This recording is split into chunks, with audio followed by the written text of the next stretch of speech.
And good evening, Miners fans and Vikings fans. Welcome to Nevada Union High School, home of the Miners. I'm Brad Dalbon. This is Josh Van Meter. How you doing, Josh? I'm doing great, Brad. So we're kind of hot with our mics right now. We're going to be working on that. There we go. There we go. We're sounding a little better tonight. So we got the Miners versus the Oakmont Vikings tonight. Both teams coming in with 3-3 records and 0-1 in the FVL, the Foothill Valley League. So what do you expect tonight for the matchup of these two teams? I think it's a great matchup for both teams. You know, they're both 3-3. They're both 0-1 in league. They both got to get a win column. Got to get into the win column for league play. So it's going to be a great matchup. You look at the teams played. You look at the teams they've won and lost against. It's going to be a great ball game. I expect to see a high-scoring game, and it's going to come down to the wire. I hope it's hopefully it's not a shootout. And hopefully it just comes down to Nevada Union, laying some wood and playing good defense and pulling out a victory tonight. So what else we got going tonight is we have homecoming tonight here at Hooper Stadium, and so we got a big crowd on hand, and Oakmont not too far away brought a decent crowd as well. So what are the matchups tonight? What do we got? What are we looking at? I know that Oakmont's quarterback kind of does it all. Their quarterback's a stud. He's a senior.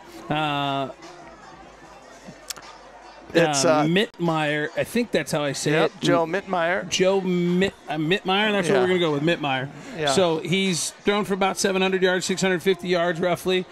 But he's rushed the ball. He's their leading carrier, too, for Oakmont, or the second leading carrier. So, he does everything for him. So I expect to see a lot out of him. And then on the defensive side of the ball, they're led by a sophomore, number 6, Sean Miles. Stud little, inside linebacker, 5'10", 190-pound middle linebacker. He's number 6. He's a good little linebacker. He's got 61 tackles on the year. So, yeah, so the Vikings are running a version of the spread offense, and they'll read the defensive end. The quarterback will keep it. He'll give it. And not scoring too many touchdowns through the air, but they're getting all their points on the ground by their running back, their running game with their quarterbacks and their running back tandem. They got a few guys that can take it to the end zone. So a tough matchup for the Miners. The Miners faced Placer last week in the first league game and gave up 63 points. And their defense overall has given up 34 points a game. So Oakmont probably feels pretty good about their chances to score a little bit tonight because they're not putting up a ton of points either. No, and anytime you can play a team that they're coming off of giving up a 63, you got to hope at least that you give up half of that, and you're sitting pretty. I mean, if you're Oakmont, you're licking your chops right now because it's a must-win game for both teams. And Oakmont loses a tough one to Lincoln last week. Nevada Union loses to Placer, and it wasn't close. It wasn't even close. And so, unfortunately for Nevada Union, they got to bounce back today and bounce back in a big way on homecoming night here. Right. Yeah. So when we talk about the Miners, we got to talk about the man, the myth, Dawson Fay. Pretty much doing it all for them. Number 5 for the Miners. He's a fullback. He's sometimes quarterback. He's playing corner. He punts. He's pretty much the all-purpose guy that you need him to be. So, yeah, Dawson's doing everything you asked for him and more. Right now, give him the ball. Once he gets open field, look out. He's dangerous. He's real dangerous. If he gets a couple key blocks today, look out for him to just break a couple long ones. Defensively, he's everything you want. He's a stud defensive player, too. He can play corner, he can play linebacker. He can do anything that you ask for him. And as a coach, it's kind of a dream to have a guy like him. Absolutely. He's rushed for over 1,000 yards already in 6 games. 6 games, yeah. And over 13 touchdowns overall. And he's just, one-man wrecking crew. He runs tough. He runs fast. He'll run around you. He's makes a little bit of moves.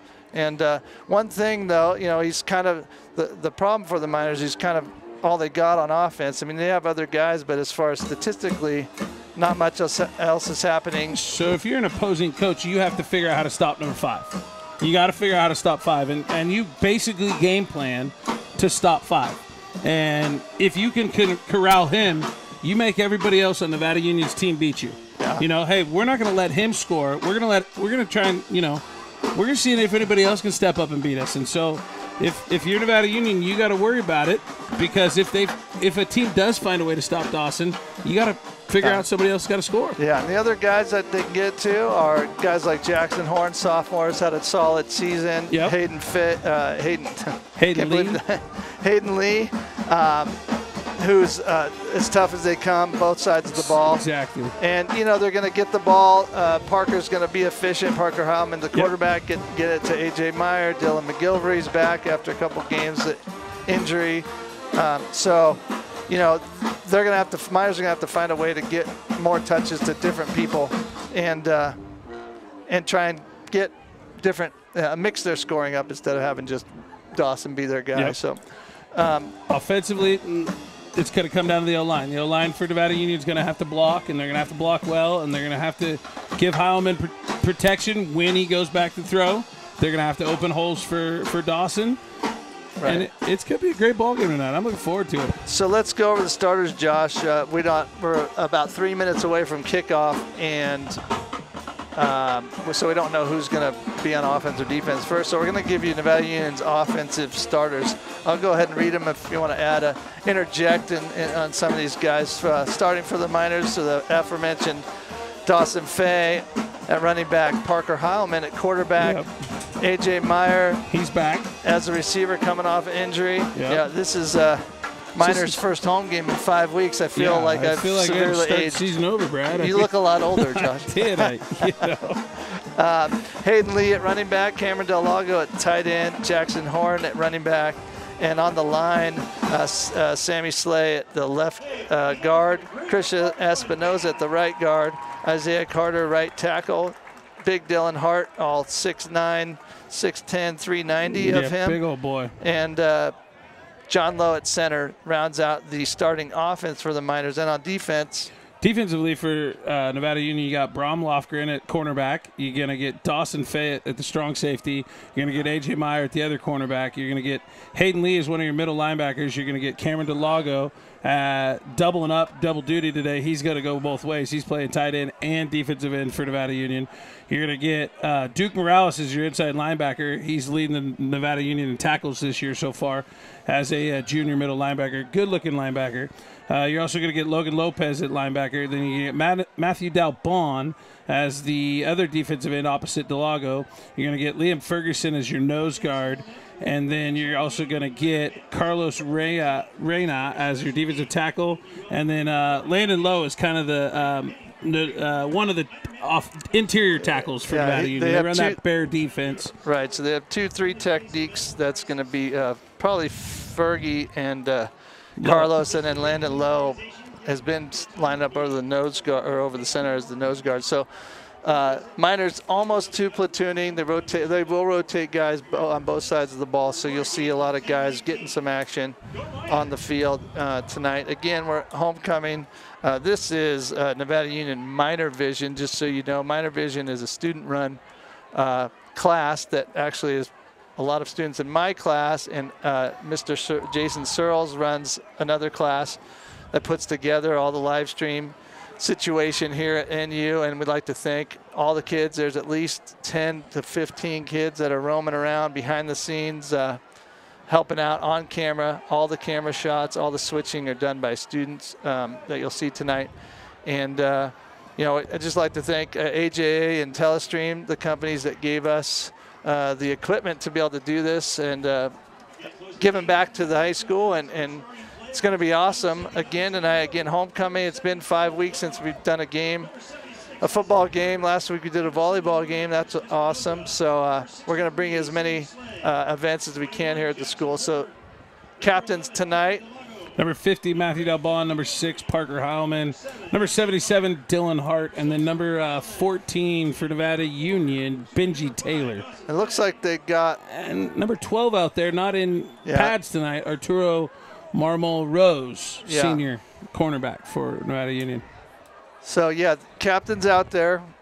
Night is a cool night. A couple days ago, it was supposed to be the Powder Puff game, and that got canceled due to a major storm that went through. Thunder and Lightning had to cancel that game on Wednesday night, but no such sign of any kind of storm or anything tonight. Just cool, crisp Nevada County football weather. Football weather, just like you want.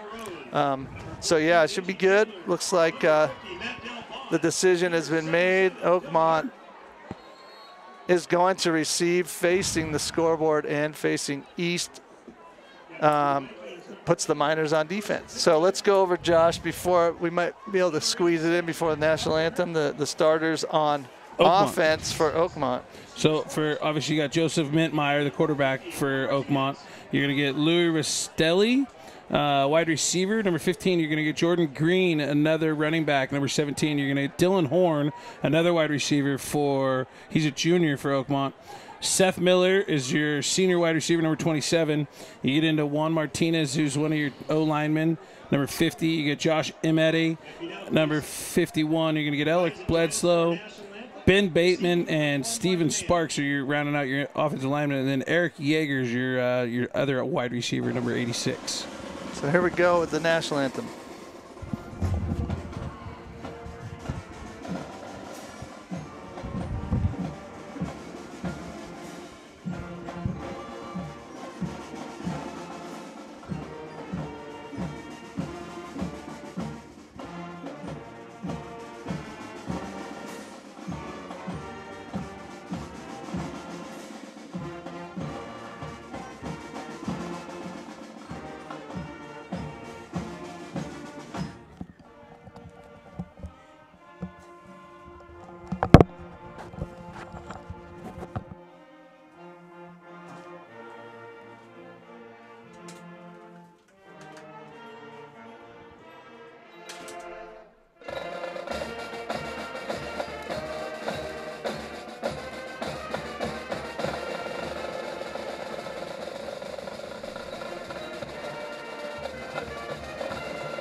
A great performance, student body driven.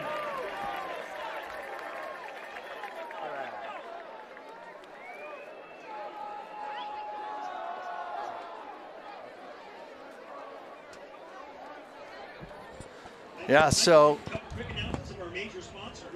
here we go. Looks like kicking off for the Miners is going to be normally it's Tovar tonight. Is it Tovar tonight? Yep, Moises Tovar, junior kicker, getting the huddle together.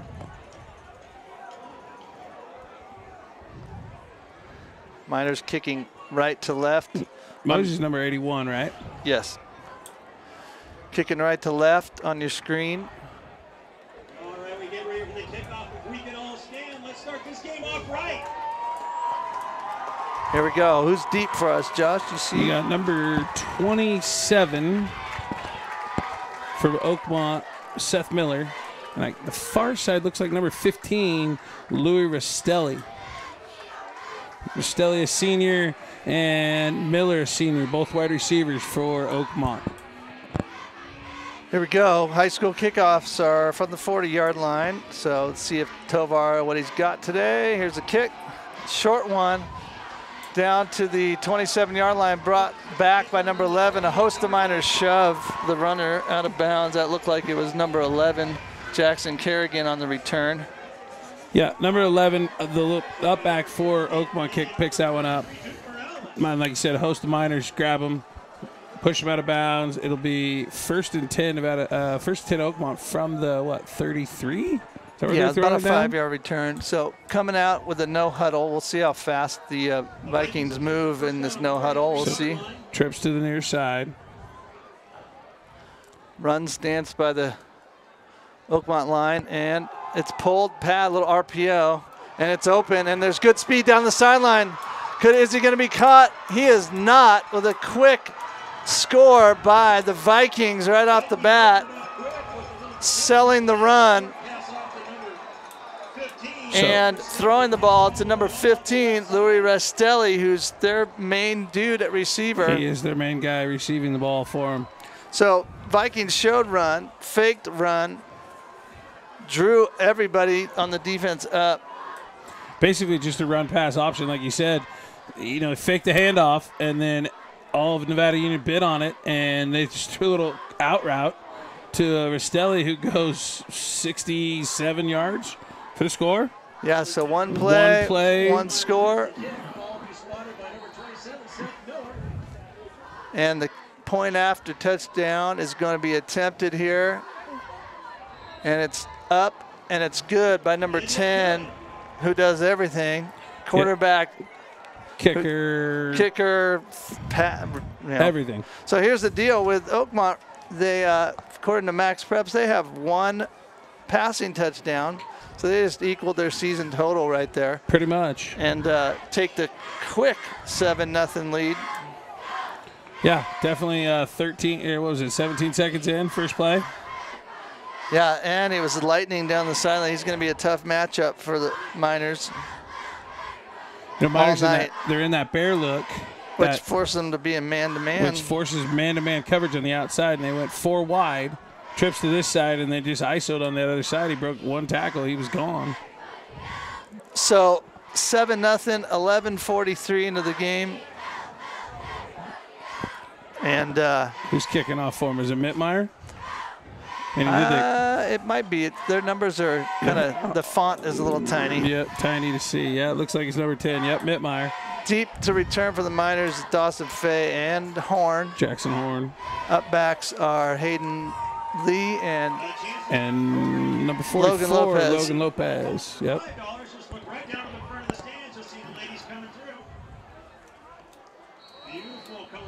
So let's see if Miners can respond. We talked about it being a potential shootout. And you really don't want that to happen. You want to play some D, but deep kick all the way back down to the 2-yard line, we'll call it. Here comes Horn.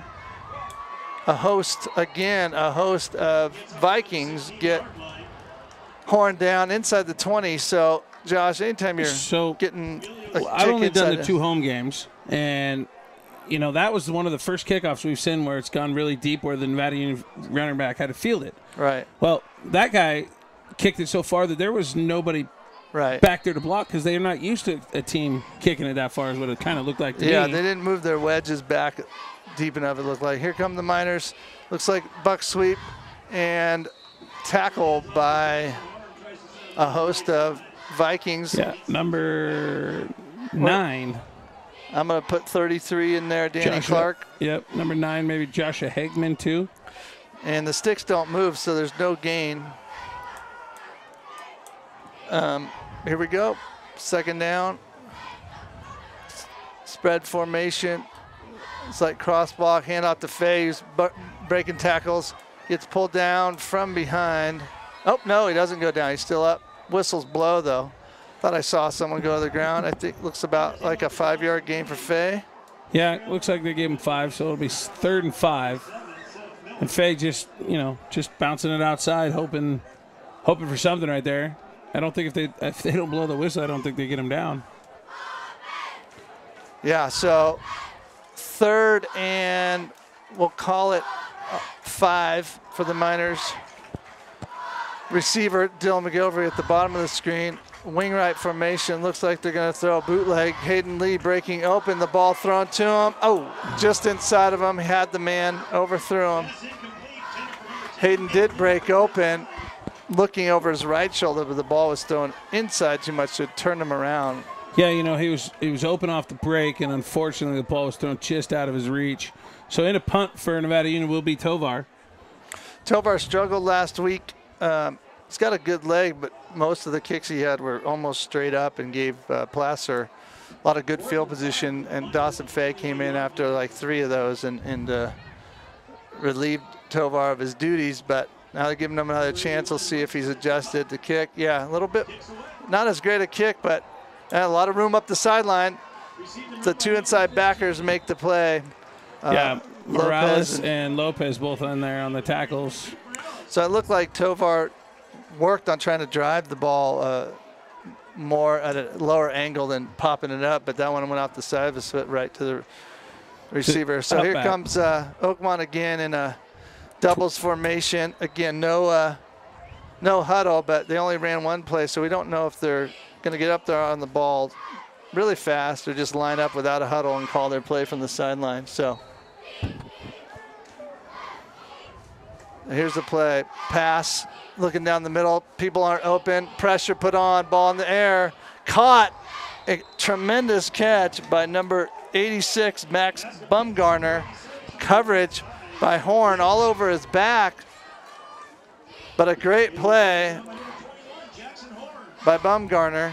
86 or 88? Oh, gosh, that was 86. So that that's was Yeager. So here we go. No huddle. Yeah. And quick. Here comes the Vikings. Motion. Handoff. Nope. Kept by Linkmeyer. And Mittmeyer just faking the fly sweep and just reading. If everybody's flying that for that fly sweep, he's just going to tuck it. yeah, in the middle of the defense opens up. He's going to keep it every time. He's just reading it. He's reading that front side defensive end, and basically the middle linebacker. The middle linebacker flies out. He's keeping it, tucking it. Same set. So here comes Vikings again with motion by number 86.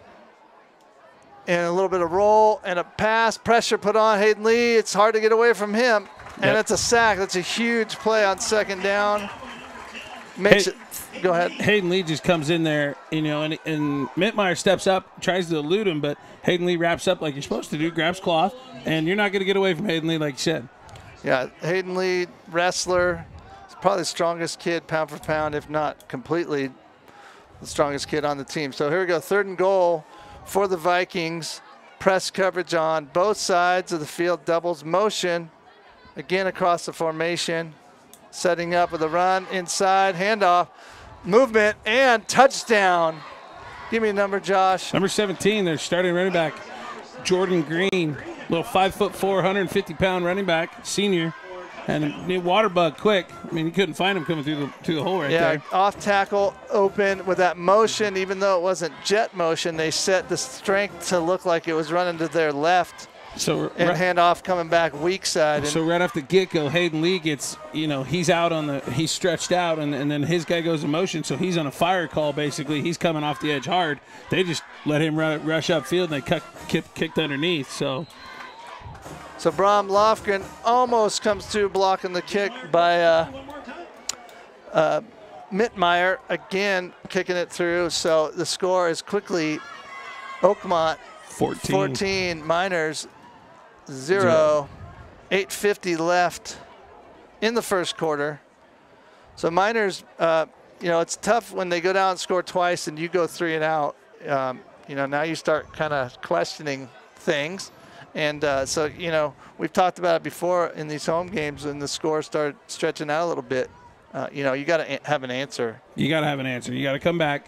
You got to grind out a series right now. You at least got to get a first down. You got to work to get a first down, keep your defensive off the field. And from there you get a first down. Then if you get a first down, you got to get another one. You got to answer.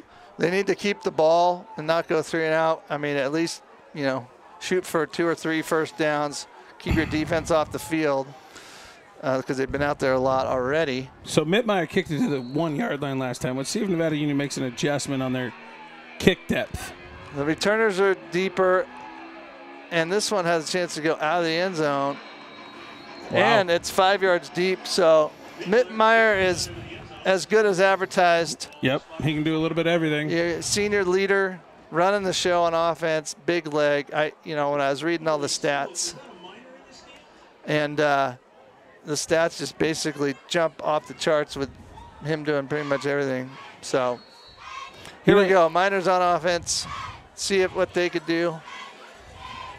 They're in an unbalanced left formation. Look like they're going to run. Look like down, or what the Miners call A. Yep. And nothing doing. Hayden. That was Dawson. Dawson off tackle towards us. Nothing there. Yeah, line didn't get a lot of push. Didn't get to the second level. So here we go. Second down. Inside handoff. Fay again cuts back. Vikings collapse on him. Again, a short gain, maybe 1. So it'll be 3rd and long. If you look at Oakmont, they've got 5 dudes covering all 5 of our offensive linemen, and they are just bull rushing.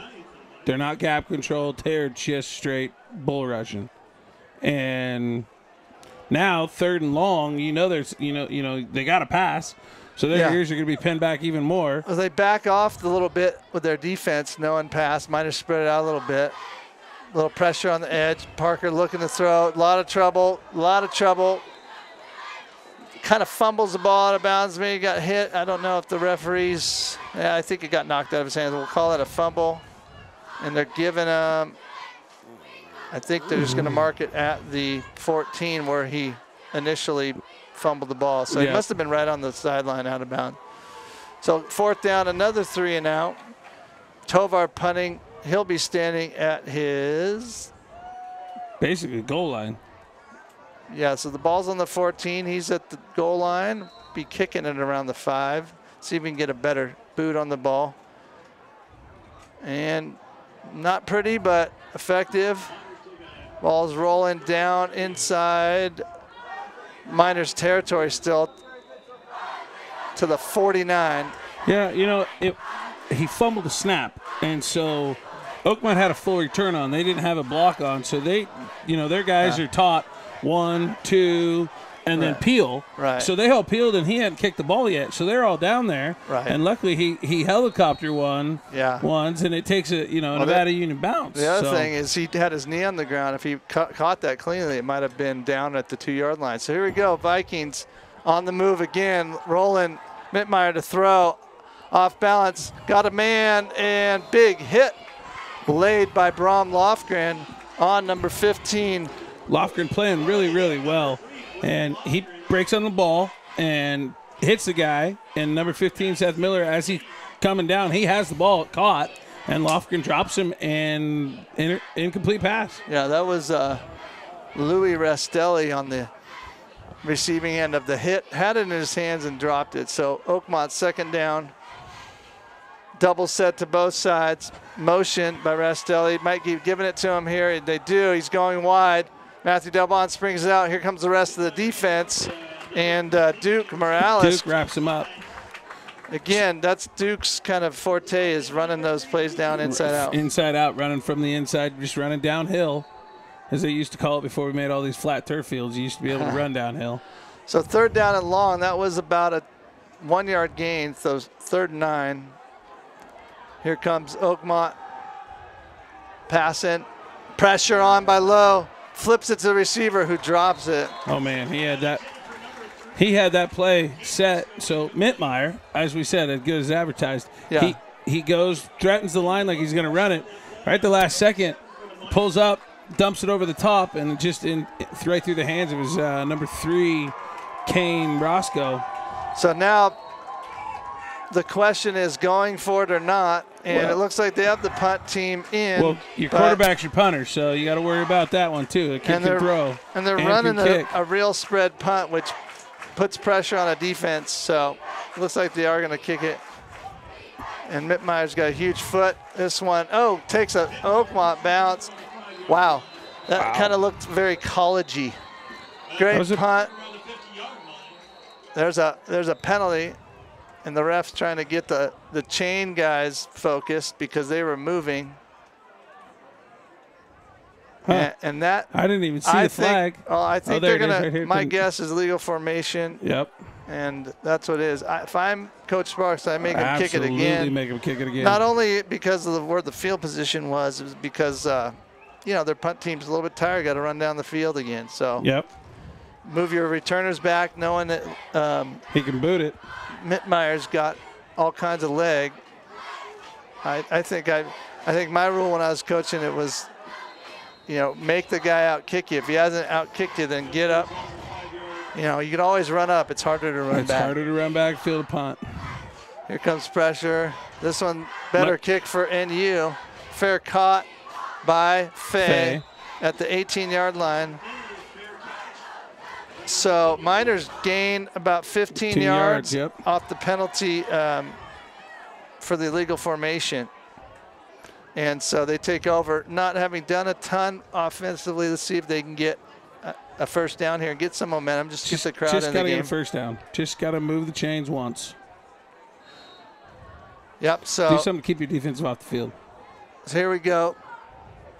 Wing right formation. Here we come. Here's a quick hitter. It looks like an inside handoff to Fay, who bowls his way for about 5 yards. Yep. Dawson running hard right there, trying to, dig the Miners out of this hole. In comes Dylan McGilvery with the play. So Miners are maybe going a little bit tempo, not quite. Not Oakmont style yet. Yeah, not no huddle, but just trying to get things going. There we go, off tackle. It looks like Horn cuts it back. Gets close to first down. It'll be short by about 1.5 yards. We'll call it 2. So had a little bit of a lane there. Cut it back, and the backside pressure gets to him. So 3rd and 3. Miners desperately needing points, desperately needing a first down just to kind of get things going. And in comes the play. 3rd and 3, 3rd and 2. Yep. Miners spreading it out a little bit. And pulling the guy. Here comes Faye. Pushing. Gonna be close. Gonna be close. The hole looked there, and then the defense collapsed. What do you think, Josh? I think it's short by 1 yard, 2 yards maybe. The sideline judge has hand up, fist up, like it was short. The hole was there right off the get-go, and it closed quickly. Yeah. Dawson saw it, and he tried to get in there and push forward, and it just got close quick. So it got around his legs, and new punter in there. And it's to the left. It's and it's returned and pushed out of bounds by. So 41 was Cameron Del Lago. Aiden Reedy Schneider punting. He, I think, joined the team about a week or 2 ago. I think his forte is kicking the ball. I think they have a couple guys, soccer player, kids that are trying to kick for the Miners. So, again, plus field position for Oakmont as they're going to start this drive on the plus 47 in Miner territory. Empty set for the first time. Pass attempt up the field and caught. Nope. Incomplete. There's a hand fight for it. There is a flag down. So So Jackson Horn makes a great break on the ball there. And then, like you said, it's just a hand fight for the ball, and he just rips it out of his hands, and ball gets knocked loose. So I saw a flag, but then there's no flag. I don't know. He picked it up. He picked it up. Yeah, there was no flag on the play. Coach Moore for the Vikings is talking to the side judge, but there's nothing happening. I don't know what the confusion is, but they're talking about it still as they're about to snap the ball. Double set, motion. Looks like another illegal formation by too many men off the line of scrimmage. Mittmeyer keeps the ball. Big hit by Hayden Lee, but gets enough for the first down. Yep. So that's the second time they've ran motion to a trip set and come running back the other way. Coming back to the weak side. To the weak side. Looked like that play, there was enough people on the line of scrimmage, but what do I know? I think exactly. The refs down there. Empty set again. First down. 4:02 left in the first quarter. Passing down. Here comes pressure. Looking to go deep. Man breaking free. And it falls incomplete. Hayden Lee on the coverage with Logan Lopez. Logan Lopez coming over to knock it away at the last second. That pass was intended for number 17, Jordan Green. The guy who scored the second touchdown for Oakmont. So he had broken open, but Logan came over with, just enough to get in there to knock it out, knock it free. So 2nd and long for the Vikings on the 37-yard line.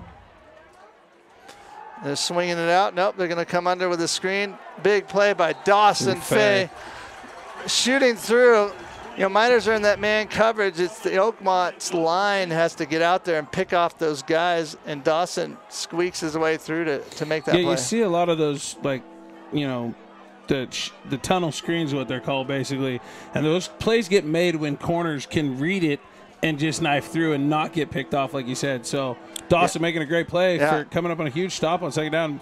Force a big third down and 11 right now for Oakmont. I don't know if he might still be running if Dawson gets through there. Here we go, 3rd and long. Now there's pressure.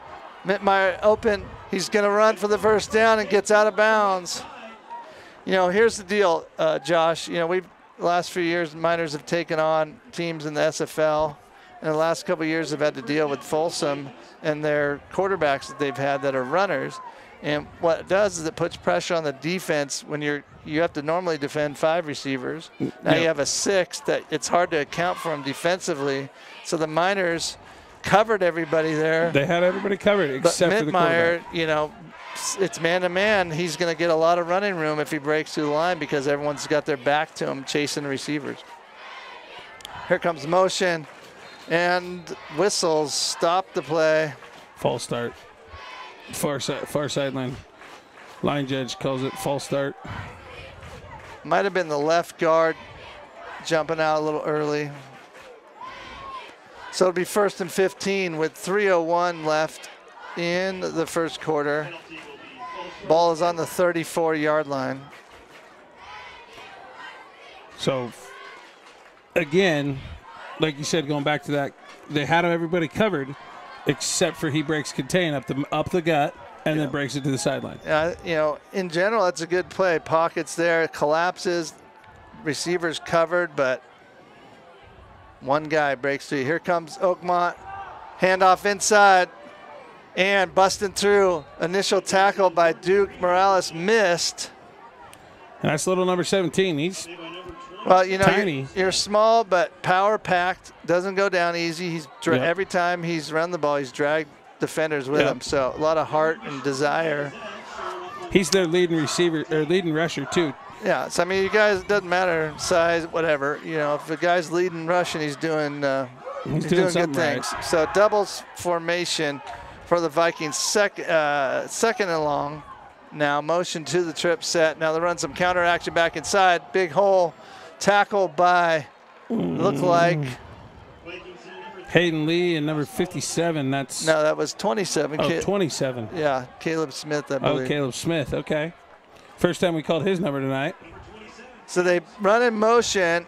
They must be seeing that the weak side of the defense has some kind of crease that's created because they're just staying away from their strength unless they run fly sweep at it. Now they're running a tight end set with a full house backfield. Now they're going weak, and there's a hole, and this is number 6, line pushing, getting the first down inside the 10 to the 9. Yeah, that's Sean Miles, the sophomore linebacker, running back for Oakmont. Total different set. Haven't seen that set all day. Yeah, that looks like the and short now they're yardage. Huddling up too. Yeah, short yardage piece. 1:36 left in the first quarter. Vikings on the move again. So the skinny wide receivers go off to the sideline. Here come the beefy boys. And again, they're running the power eye again. Old school football. Got to love this. Now they're going strong, but they're play action. Receiver open, but hit by Jackson Horn right as the ball got there. I think it was going to be overthrown anyway. I think it was over his head anyway. I don't think he had a shot at it. So now it's second, and it's going to be 3rd and goal, right? It's going to be – no, they got the first down. That was first down. Oh, you might be – no. No, 2nd and goal. 2nd and goal. Again, out of the power eye. Power eye again with the receiver out to the right. Now they're going to toss. Fighting outside, fighting, and gets the edge. And is he in? Yes, touchdown for the Vikings on the sweep. So power eye is one of those offenses where you think you run it inside, pound it. So the defense works and collapses inside. Then you bounce one out, and it becomes basically a problem because everyone's tucked inside. Yeah, they just ran the toss to Seth Miller, who's one of their wide receivers, one of their faster guys. And they just turned around, ran a toss with two fullbacks playing lead blockers, and yeah. So Oakmont going up 20-0. PAT pending here. Bad snap. It's a fire. actually, they called fire and it's thrown away. That had a smell of being a fake. Because the ball was direct snapped almost to the kicker, who's their quarterback. Yeah, but I don't know if they'd be doing that this really time. Really bad snap. It had some sauce on it. It was hot. It was coming back hot, and it was directly to the quarterback. So maybe the guy got confused. I don't know. Yeah, so 20-0. And Miners haven't passed their own 25-yard line, let alone the 50. So, football is a game of a lot of different things, including field position. And when you're not getting first downs and you're buried in your end, you're giving the other team the short field. So, short fields. I mean, percentages say when you get the ball on the plus side of the field, you're going to get some points out of it. And Oakmont has cashed in on all 3 of their drives, Josh. Yes, they have.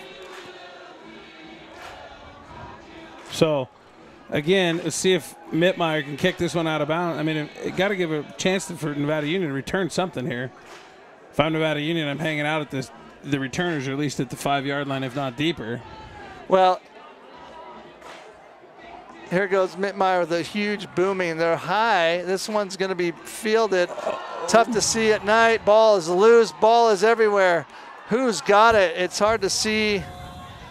Wow. It looks like he says the Nevada referee Union says the Miners got it back. What a huge break for Nevada Union right there.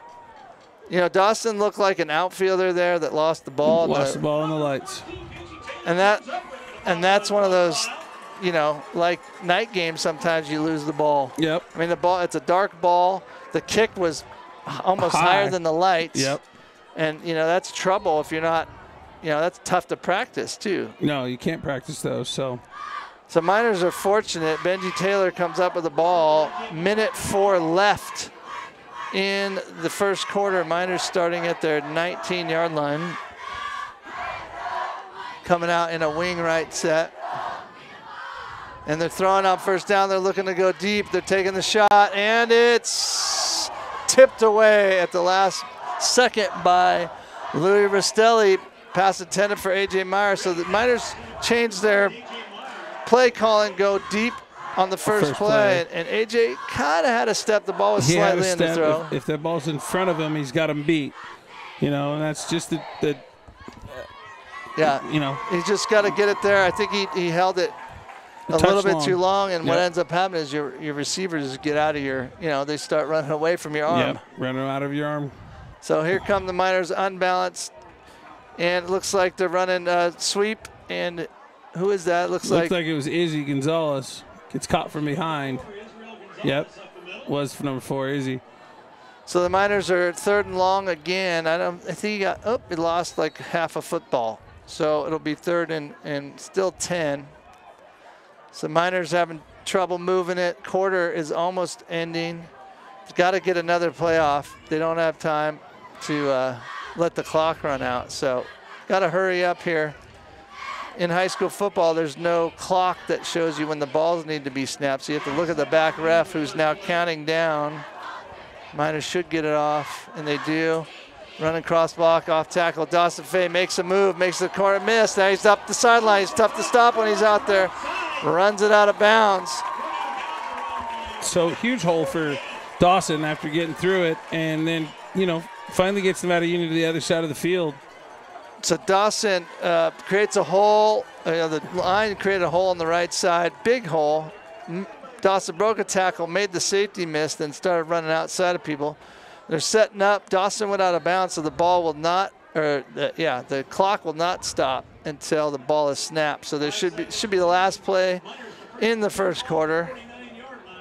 I wouldn't be surprised if they go up top again to AJ. Yeah. Here comes tackle trap to Izzy. Fumbles the ball. Ball's on the ground, and it goes right to number 27 for Seth Miller. Seth Miller gets a gift. Yep. Because I think the hole was actually kind of big, and the ball looked like it was a good handoff, belly high. Just squirted out of there. Unfortunate for Nevada Union tonight on that play. So there's 0.5 seconds, and since it's a turnover, it's a dead ball situation. So again, the ball needs to be snapped so that the Vikings will get this one last play to end the first quarter. Again, I think it's a shot. It's a shot deep after a turnover. After a turnover, if I'm Oakmont, and I might take another shot after the quarter ends. Here comes motion, little yo-yo motion, and a give inside, big hole, making people miss, squirting through. Look like just water bug skipping across. Water bug quick, a little spin move, keeps his feet. Man, he's quick. And the quarter ends, and the Miners needed a much-needed break to get their win back and, you know, try and figure out how to stop Oakmont because they haven't been stopped yet. So give us a little recap of the first quarter, Josh. So Oakmont scores the very first play. Little RPO, run pass option, like you said. Bish flips it out to the running back, or the wide receiver. He goes 76, 67 yards for a touchdown. And then Inu goes 3 and out, has a short punt, great return, first play, second play after that, score. And then, you know, Inu's second possession on offense, again, another short punt, and Oakmont capitalizes again. So, you know, here we are, 20-0 Oakmont, and they got the ball on their own 30-yard line, 33-yard line going in. And the key players for Oakmont have shown up tonight for sure. So here comes Mittmeyer. Pulls it back, caught inside, good move. Duke Morales with the tackle, but not before Rastulli gets enough for the first down. So a couple Miners had a chance to knock that down, but Mittmeyer gets it over their hands. Just over their hands, through their shoulder pads.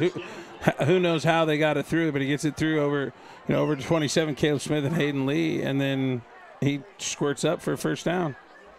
So trips to the top side. Wide trips, it probably means they're going to run to that short side. And they do give it. And Duke Morales with a great play. A tackle for the loss for the Miners, which is huge. And it's a 3-yard loss. Duke's playing really well tonight. Junior middle linebacker, number 33, just playing like a stud. Like you said, he's making a lot of tackles, playing downhill, playing inside out. He's been a good spot, bright spot for the Miners tonight. So here come the Vikings again, second and long this time. Looks like NU's going to bring some pressure. No, they drop. Deep ball down the sideline. Taylor with the coverage. Ball thrown out of bounds. Not bad coverage. It looked like number 21, Horn, Dylan Horn. That's funny. 2 number 21's the last name. But the Oakmont, Dylan Horn, had a step on Benji Taylor, but the ball is thrown pretty much out of bounds. Yeah, you know, Mittmeyer, that's the first bad ball I've seen him throw tonight, and basically just leads his receiver out of bounds where he can't catch it. And, you know, break for Nevada Union on a big second down play. Now it's 3rd and long. The 2 ways that could go. He throws it out of bounds, so there's, you know, his guy doesn't get it, but neither does the defense. So here comes Oakmont. Looks like they're going to go deep. Mittmeyer steps up, pass, Horn dragging, but the receiver is huge for the Vikings. Just get shoved out of bounds.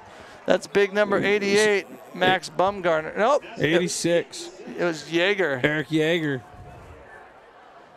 And they do get 5 yards on the play. And is the block coming out? Is this going to be a long field goal attempt? It is. Yeah, why not? Kid's got a leg. Let's see how far he's definitely got the leg. The ball's at the 20.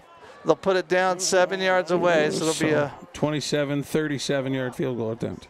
This should be right in the wheelhouse for Mittmeyer to try and get the score up to 23-0. So we'll see how it goes. Snap, down, kick. Wow. If that's straight, holy smokes. Nice kick. That is a great high school kick right there. High, deep, at least 20 to 30 yards through the goalpost. Mittmeyer is all business tonight. 23-0. Oakmont, 10:01 left on the clock. Miners held that to a field goal, so you're looking for positives. That's a stop. You count that as a stop. You stopped them from scoring a touchdown, and you kept them and held them to a field goal. From, you know, now you got to. Again, you got to flip field position, and they did it, and then they fumbled, unfortunately. But now, if you're Nevada Union, same thing. You got to figure out how to get a first down. Yeah, so now and the big key was that they stopped them on, after a turnover. So even though they got points, a touchdown there the touchdown would have, really probably, hurt the Miners, punch them in the gut a little bit. So here we go. Mittmeyer kicking off, made a couple into the end zone. This way, kicking is a little bit trickier to get it into the end zone, but we'll see. He's got good enough leg after that adrenaline kick. Well, forget about what I just said. He kicks that one 9 yards deep. So Mittmeyer might be playing on Saturdays, Coach. You might see him somewhere. I mean, that's a heck of a leg right there. I mean, if it's not quarterback or defense, at least kicking somewhere, because that's rare. That's rare. Very, very rarely do you see kids like that who kick that ball that well. Well, and the thing is, too, is it's not like it just barely gets there. No, it's high, yards. and it's 9 yards deep. So here come the Miners in a wing set motion, running some cross block, and this play's stuffed right off the get-go. A host of Vikings on the stop, led by number 33 and number 88. I finally say it right. Max Baumgartner right there. Slams in to Fay, and then the rest of the Vikings get in there and clean up for no gain. He lost a half yard, but it'll still be 2nd and 10. So we got 9:30 left in the second quarter. And here comes the Miners, 2nd and long. Little sweep to the outside, and it's Horn struggling back there and spins back, and he's going nowhere.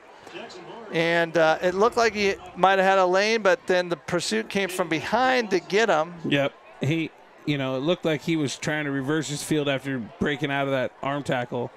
And then just, like you said, backside pursuit, drives him back. Lost at 12 pretty much on the play. Yeah. So as Horn broke free of the first part of it, he turned around right into the teeth of the defense. And that, it's part of being young. Yep. You think you can get away from people, and it might have worked, at the youth level or lower levels, but it's tough. So 3rd and very long. Miners looking to throw, going with a post corner cut. Good ball. It is caught by A.J. Meyer. The coverage. Wait, whoa. Waving it off. Refs are waving it off, or discussing. And they're still discussing. One has it from the back judge, had it as a no catch. The side judge had it, and it's enough for the first down if they decide to call it. So they are still discussing. And I'm not sure what they're doing. They're taking it back. Yep, they are calling it incomplete. So it's hard to tell. All you need is 1 foot. I don't think it was a foot issue. I think it was a control issue.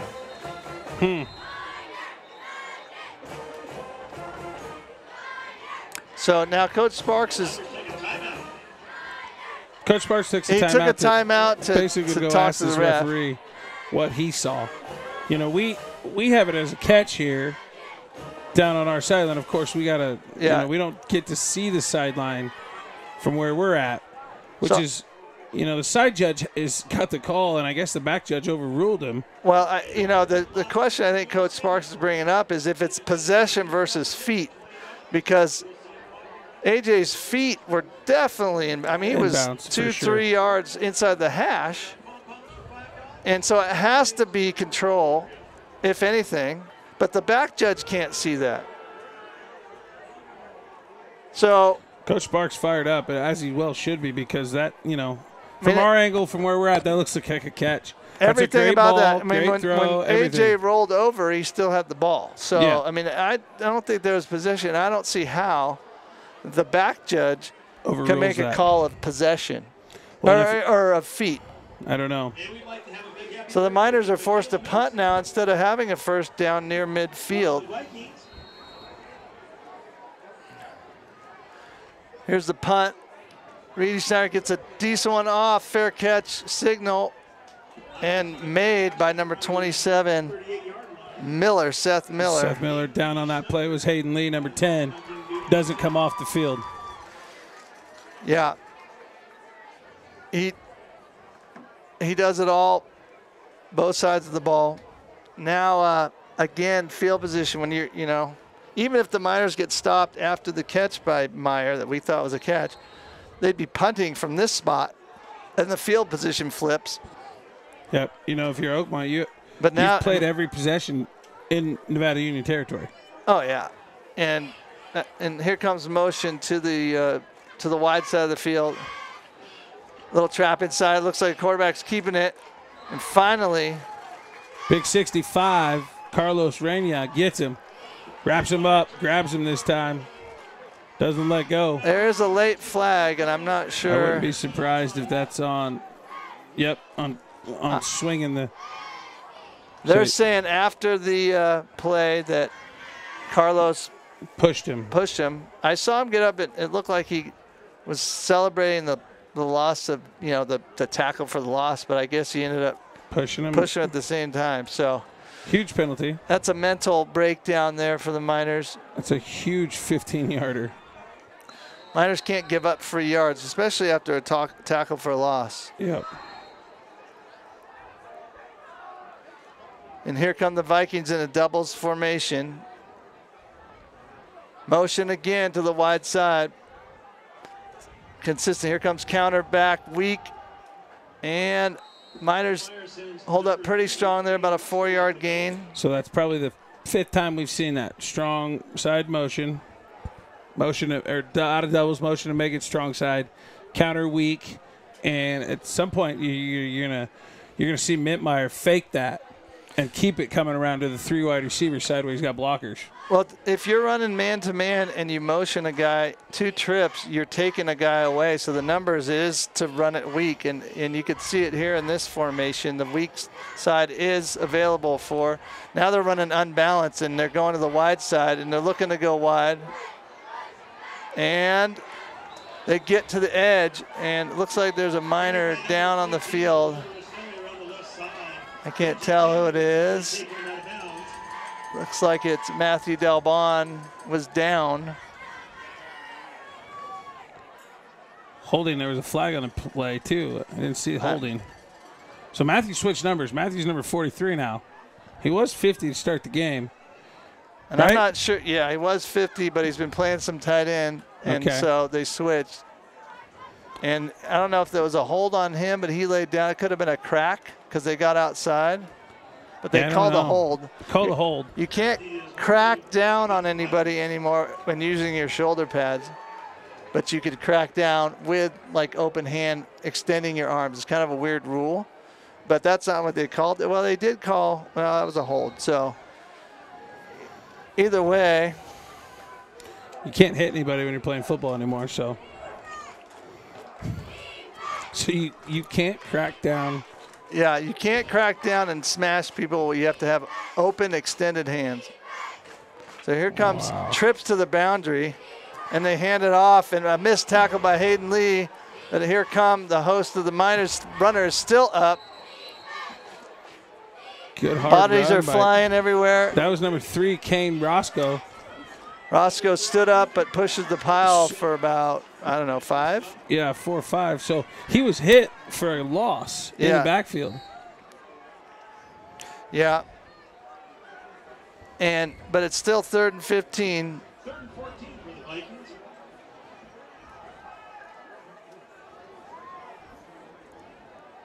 Here they go, double set.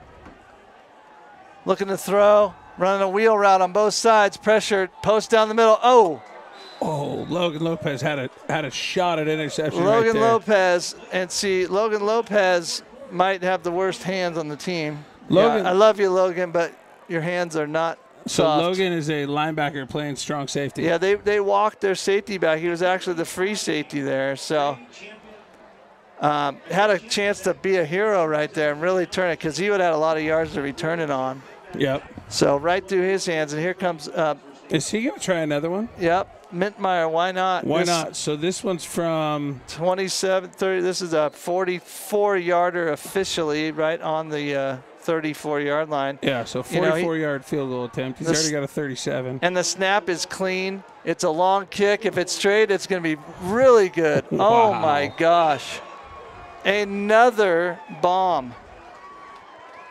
Huh. And that was unreal. 26-0, 6-18. Because the thing about Mintmeier is it's not, again, we talk about the length of the kick, but it's also accuracy. Yeah. I mean, right hat, he kicked one from the left and one from the right, and they're both like right down the middle. Both right down the middle. Wow. That's a good kicker. That's one of the better high school kickers. Yeah, you're seeing a good one right there.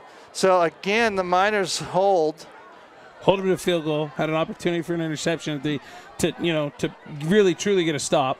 But again, they get him holding the field goal. So now you got to find a way to score. If you're Nevada, you got to do something different to score. And unfortunately, that call that cost them a first down on that last drive. If you're well, and then it forced the field position to be buried, and then gave Oakmont a short field again, and they didn't capitalize with a touchdown, but 3 more points. So it's still a 4-possession game. 26-0. Mintmeier again. 8 yards. I think it hit the same exact spot as it did the last one. That one maybe was 8 yards deep. So Dawson phased the returner on that one, and he doesn't even look for it. He just stops. He didn't even look at it. He knows it's going over his head. Well, and the other cool thing about having a kick like that, your kickoff team gets to run down the field and look really good because you really don't have to tackle anybody. You just know that ball's going to go to the end zone. Yeah. So here come the Miners, 6:18 left. And it's inside trap. Good push right there for the Miners. Gets about 5. So a nice play of positive yards on first down is huge right there. Yep. So here we come the Miners, second, and we'll call it a 5. It's right on the 25-yard line. Miners need points badly. This drive, they could even take a long drive and score. Here comes the off-tackle play. Faye looking to cut back inside, a host of bodies in the way. So I see Matthew Dalbon in at tight end with number 43, switched his jersey to, and then I think he's in at tight end, getting a few reps for Cameron. I think he's been fighting a little bit of an injury bug. So I'd like to see Dawson get out in space simply by maybe a toss play or a... Yeah. Here we go, a little cross block inside with a reverse to Hayden Lee. He's got the edge. He's got a little bit of speed. He's down the sideline, and he's tackled from behind in plus territory. It looks like it'll be about the 46-yard line of the Vikings. Yep, maybe 47. So they fake it to Dawson up the gut and hand it to Hayden going the other way around the top, right? Yep, and that forces, again, the defense comes in real tight, thinking inside run, and you go outside. So there's a little misdirection that we need to see from the Miners just to get Oakmont out of their keys. That's a key breaker. Something to get them. The Miners go a little bit wider here with their alignment and they still hand it off to Dawson, who gets hit at the line of scrimmage. At the line of scrimmage by number 58. That's Ben Bateman. Falls forward for 2 yards. Say? Yep, 2 yards. So the D-line, the interior defense for Oakmont has been pretty stout. They've, you got the leading rusher in your league, yardage-wise, and you're stuffing them. Here comes spread set, little RPO action, horn out in space with a couple moves, breaks free. Oh, in the corner, Mintmeier with the tackle. So gets a shoestring. Jackson does a great move, jumps back into the inside there, and then jumps back outside to pick up the first down. He's got a host of guys coming after him. If he doesn't get hit with his shoestring tackle, I think he's got another 20 yards out of it. So Miners getting creative, moving the defense a little bit one way and coming back the other way. That always helps. A little inside run here. Dawson winds back, found a hole, can break free here, makes a couple moves, and he's going to break that last tackle, and he's gone. So the Miners get a little bit of momentum there. They've got some tempo going, and Oakmont looked a little bit tired there, and Faye busts one, broke about 3 tackles, and did what he does, breaking up the near sideline for a Miners touchdown. So if you're Nevada Union, you're up-tempo, and you possess the ball for more than 3 downs, Oakmont's defense got gassed. Well, and I think the Miners' offensive line looked like they played with a little anger on that drive, and that was a good one. So kick by Tovar misses left. So the point after missed scores 26-6. 3:56 left in the half, but the Miners are on the board. On the board, down 3 scores. Yep. So they're in it, you know. They get the ball to start the second half. Yeah, they get a 3-and-out stop right now, and they have maybe get points before going into the half, and then you get the ball to start the second half. You know, even if they get a field goal out of this, you know, Nevada Union's got to get a stop, and they got to try and get points on the board. Well, and then you get your guy going. If you get your guy, Oakmont's got Mintmeyer going. You know, Miners need to get Fay going, and they did right there. Feed your horse. Yep. And but it was set up by the misdirection. It was set up by Hayden Lee going around the edge after giving it to Dawson. It's set up by faking the dive to Dawson and throwing the ball out to Jackson Horn, and then you give the ball back to Jackson, or give the ball to Dawson, and then he's got room because, you know, we've gone one way here, we've gone one way this way. Then we get something going the other way. You had 2 wide plays, and he stretched the defense out. So here's Oakmont. Return the ball down the field. Hayden Lee with a nice hit on special teams. Louis Rostelli. But yeah, going back to finish that point, Miners went wide to their left, wide to their right. Now your defense thinks wide, and you hit them, you know, you stretch them out inside a little bit, hit them, gash them. Dawson breaks through, does the rest, because that's what he does. Yep. Now you get momentum, sneaks back over to Miners' sideline a little bit. And now you got to get a stop. You got to figure out how to get a stop right here. Get your 3-and-out right here. Miners showing pressure up front, no safety, motion to the wide side of field again. And inside counter run, pulls the ball. Mintmeyer had some running room. Oh, people are getting hit. And it looks like some helmet contact. And looks like there's going to be a penalty against Nevada Union. Brom Lofgren had the guy, Matthew Delbon, comes over and cleans up the quarterback. And Mintmeyer's down for a second. Now he's coming up. So Mintmeyer's down. It's somebody else over there. There were 2 guys down. I'm not quite. The people are blocking us, so it's hard to see. It's hard to see. So there is a penalty. It was not on the player that's injured. It was on the quarterback who is spinning away. And then Matthew Delbon came in with his shoulder. I think Matthew's arguing that hit him with his shoulder, but I think he hit him in the head area. So it's not about with the shoulder. It doesn't matter that he led with his shoulders. Yeah. He didn't lead with his helmet, but he hit the other guy in his helmet. So they're going to call that. That's basically, I wouldn't call it a targeting, but I'd still say, you know. It was what the rule's in place for, exactly. to protect the other team. So it was about an 8-yard run. They're going to tack on 15.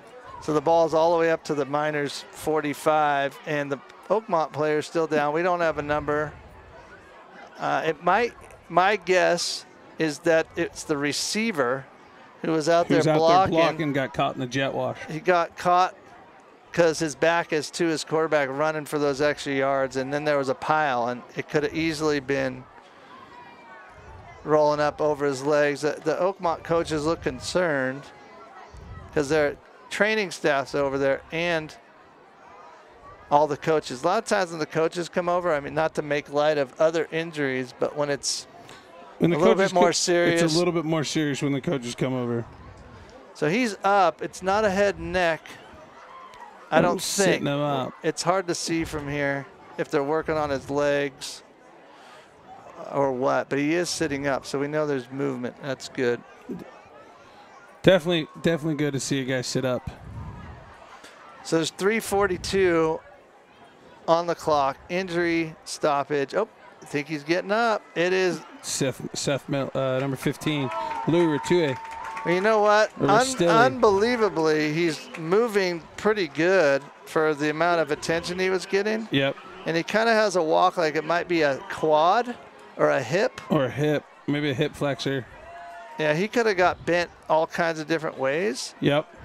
But hopefully he's got halftime to kind of work through that and maybe comes back, which would be pretty impressive if he's not as injured as potentially could be on a play like that. I mean, that's just a mass of bodies there, and he's got his back to the quarterback. He gets rolled up on, and that's what when you see in college, you see in NFL, you see those are the injuries. You go, oh man, here it goes.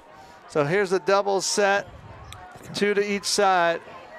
Motion to the wide side, hands it off. This time number 27 got room around the edge, cuts back. Big hits by 2 of the Miners. It looks like Duke Morales and possibly Dawson Fay. It was. Yep, Duke and Dawson. And that was Seth Miller in motion. So a lot of times they motion a guy across, and it's just to set up a run back to the other side, weak side. This time when the motion's a little bit faster, it has potential for the fly sweep, jet sweep, or the quarterback pulling it. 2nd and 4. Inside, handoff, keeper. Mittmeyer keeps, he's got blocking, he's down the sideline. He is out of bounds at the 11-yard line, maybe 12-yard line. So again, you have weak side run. If your defense isn't strong over there, because they're basically running 2 guys at the defensive end. Yep. And so the defensive end has to pick. Am I shrinking down and tackling the running back that's coming at me? Because if I do, the quarterback pulls it, and then there's nobody on the quarterback to take him. So, and then they're a man-to-man behind it, so there's no free safety, nobody to take him. So doubles. Almost they're in the red zone for sure. Here comes motion to the boundary. Here comes counter. Inside move. 2 men on the tackle. Looks like Fergie. Liam Ferguson. Ferguson and Duke and Logan. So Miners, it's 2:30 left on the clock. Oakmont doesn't have to go fast. They have 3 timeouts left, making wholesale changes. They might be bringing in their big package for their full house stuff and just trying. It looks like it. They are, because number 6 is in the game. So they're going full house. Tight end is left. Full house left. And they're going strong here, and a great play by Fergie. See, the thing about Fergie there, you don't block him. I mean, guys are going to make plays, but Fergie shoots upfield like that and gets a tackle for a loss. So it's a great play. So now it's 3rd and 10. And so that's a big play right there by Fergie. About a 3-yard loss. 3rd and 10. And the same set. I mean, you're going to see either a counter. I mean, you got Miller. Well, I'm surprised they're going with the power I with 3rd and 10. So yeah, but this is when they were in the toss last time. There it is. Yep. So they went toss pass, and there's a receiver open and a big Big play. hit by number 7, AJ Meyer. Hits him dead square in the back, dislodges the ball. AJ Meyer gives up maybe twice the amount of weight to number 86, Eric Yeager, and because Yeager had the ball in his hands. He did. And, that's what happens when you get hit dead square in the back. It hurts. So Oakmont is contemplating going for it, but no, here comes the block. Mittmeyer again. The kid's got a 45-er, a 37-yarder. This is a chip shot for him right here. Yeah, he could do this in his sleep, but we'll hope we're not jinxing him because, I like to see how far this goes. This is it'll be a 28-yarder. Snap, hold, kick. Long enough, dead down the middle again. 29-6, Oakmont. Mittmeyer down the middle again. He had a good 30 yards past that. I mean, he's got a shot at kicking a 50-yarder tonight if they want to. Well, again, in high school, having a weapon like that, because a lot of teams have to decide right there if they're going to go for it. And, yeah. And you need 10 yards, and you don't get that usually 4th and 10 in the red zone. And so to be able to get through, go, we're going to kick it. We'll just kick it. And bank on it. Yeah. And so Miners will get the ball back. 2 timeouts, minute 20 left. I don't think Oakmont does any shenanigans here. I think they just hammer it. I think Mintmeyer tries to put this ball out of the end zone, maybe through the uprights from kickoff, if he can. So coming up at halftime, it is homecoming, so there's going to be a lot of action with the homecoming court riding around the track. We will recap the first half. Here's a kick. This one's long, but not quite as long. Maybe he's getting tired. That was only 5 yards deep. Only 5 yards deep on that one. So Mintmeyer buries the Miners back at the 20. So Miners, the way they moved the ball last drive with 2 timeouts, you know, if they're doing the same kind of play calling right there, you got a shot. They can get it close and they can open something up. It'll be fine. So we'll see how. But again, as Oakmont plays it, if you're Nevada Union, you started your field position at the 20, like the 16, the 20, the 16, the 20. Right. It's a huge. You know, you got to go 80 yards every time. Right. If you're Oakmont's defense and you got a kicker like that, you know you're going to be able to, hey, we got to make him go 80. Yeah. And it just, the field position is huge. So Miners, little miscommunication on formation. Horn gets set, snap, fake, gets it, makes a move, makes 2 guys miss, almost breaks free. So inside run play. Timeout not called. Minute 7. Quick, get a play call in. Still trying to run in a play. The clock is under a minute. There's 55 seconds left. Miners aren't showing as much urgency as they need here. They have the 2 timeouts. Here it comes. Looks like a pass. And Parker's looking. Pressure, and he's taken down. And a timeout has been called. Let's see which side called it. So the clock was stopped. And it looks like the Miners called timeout right there. Miners called timeout. Which actually favors Oakmont. Yes, because it's now 3rd and forever, 3rd and 16. And Oakmont has all their timeouts left. So no matter what happens here, if I'm Oakmont, I call a timeout and force a punt, and then it might give me 20 seconds. 20 seconds to do something with my kicker, who can boot it. You might get your 50-yard field, maybe 60. And why not? What do you got to lose? So Miners need to be safe here. You try and take a shot. I mean, unless you go deep and it's intercepted, it'd be like a punt. But if you're throwing something shallow and something happens. If you throw anything short and it's incomplete, it stops the clock for them. Oakland doesn't have to burn a timeout. They have 3 timeouts, and you got to be safe if there's an interception or some kind of turnover short. And Miners look like they're getting in the formation that they've thrown the ball out of. Kind of a doubles, little pro set. Oakmont's playing base defense here. And it looks like they're going to run off tackle with Fay. Bounces outside. He is tackled.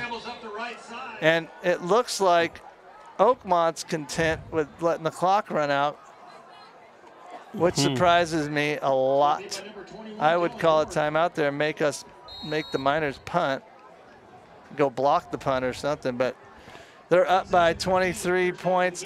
And they are going to let the clock run out unless the Miners decide nothing's happening here. This half's going to end, and the score is going to be Oakmont Vikings 29, Union Miners 6 as both teams head to the locker room. So we'll do a little bit of recap here, and we'll talk a little bit, and then when the homecoming stuff gets going, we'll let you listen to the processional of homecoming. Here at Nevada Union. So Miners showed some life there, Josh, in the second quarter. Life in the second quarter. They got a good push, had the good run for Dawson. The referees are just saying 20 minutes. 20 minutes on the clock. Okay. It's normally 15, but they add 5 more for the homecoming. So they had life to start in that second quarter, and, they've got to get – they're going to get the ball, so they're going to get the ball from the 20, and they got to figure out how to get a first down, get a second, keep the ball moving forward. And so they're going to get a first down. They got to do that. They got to find a way to get the ball to Dawson, but I think they got to keep running, outside the tackles. Find a way to get the ball to Dawson outside of the tackles. Find a way to get the ball to Hayden Lee on that reverse play or however. You got to go in your bag of tricks. You're down 23 right now. So, and you haven't proven that you can stop Oakmont on defense. Well, and then you're also forcing yourself being behind. You're going to force yourself to throw, which is not one of your strong points.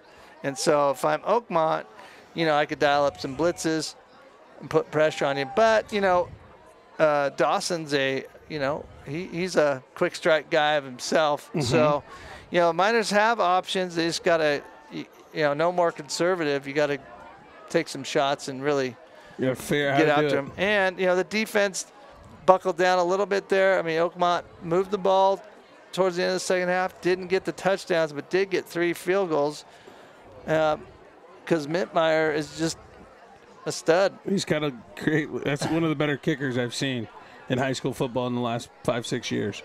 Yeah. So that's what's going on here at Nevada Union. We got the homecoming court being set up.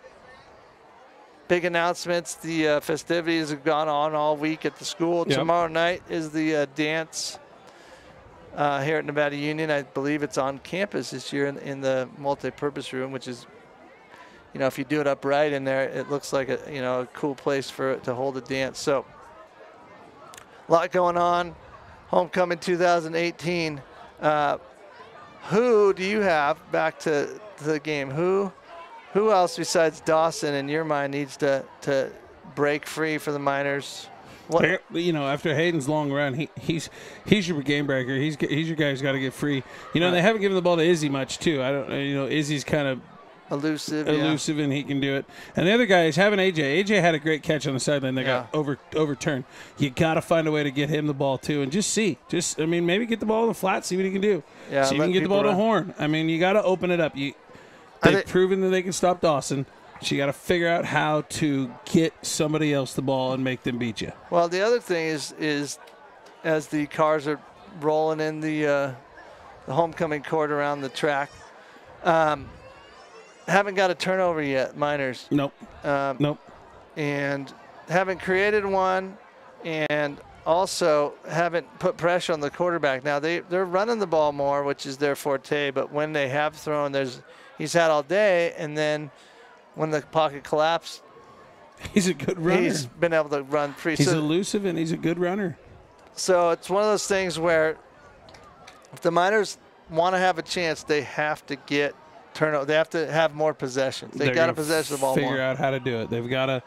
Yeah, they've got to score first possession. They got to kick off, and then they've got to figure out how to cause a turnover or get a stop. Yeah, those first 2 possessions need to be touchdowns in the second half. Yep. And they can do it, like you said, because they get the ball first. So here comes the Nevada Union band coming down the near sideline here. Again, leading the band, or they're leading the homecoming court in the cars coming around. Again, nice night out here at Nevada Union. A couple days, well, even yesterday it was raining. On Wednesday, it was periods of heavy downpour. Not so much today, and really a nice day and a nice evening. Perfect homecoming weather. So what Josh and I are going to do? Rolls out. And Josh and I are going to take a break. I think we'll keep our audio on. Yep. To pick up some of the sights and sounds, and then we'll be back here. The clock says 15 minutes till the start of the second half. We'll come back a little bit early and do a second half. We'll get you ready for the second half in a few minutes. So we'll be back in a few minutes.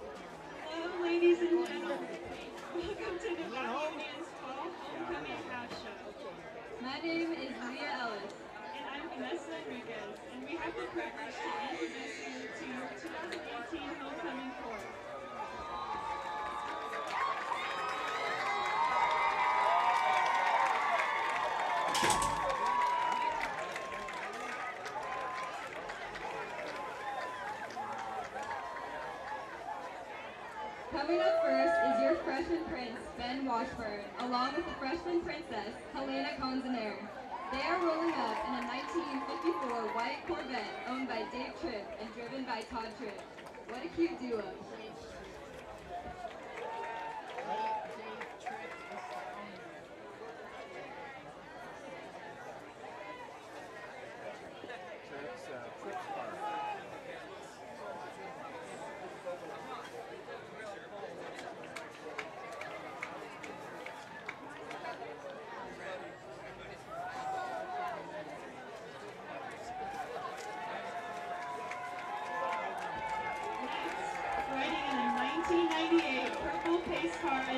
Corvette, owned by Todd Tripp, are your sophomore class prince, Julius Jimenez, accompanied by your sophomore class princess, Jessica Ferlazzo. They're being driven by the amazing Derek Margarita.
Chuck Depew is senior prince Garrett Goff, who recently broke the cross-country record in your ASB president, Maren Miller.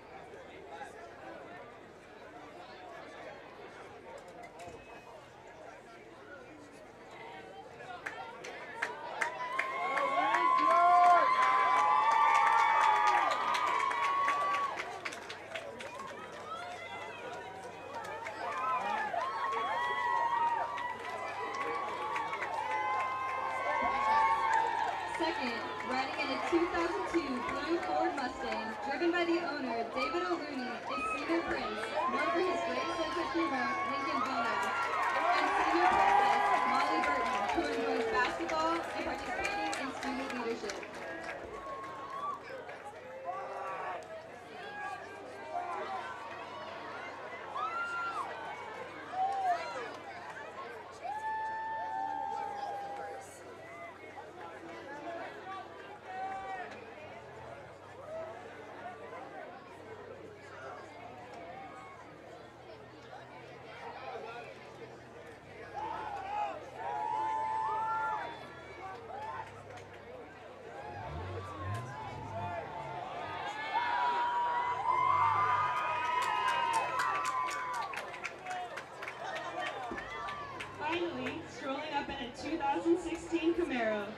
official pace car for the 100th Indy 500, which was won by our own hometown boy Alexander Rossi, owned by Bart Reedy, and driven tonight by Monique Brew, the senior prince Hayden Lee, and senior princess Emma LaValle. Hayden is a starting varsity player, and Emma is an achieving straight A student.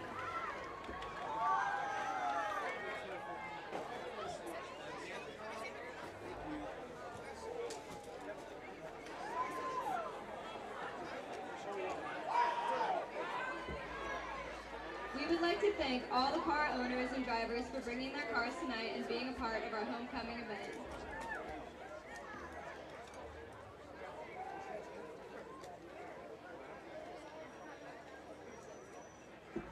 Finally, the moment you've all been waiting for, the announcement of the senior court.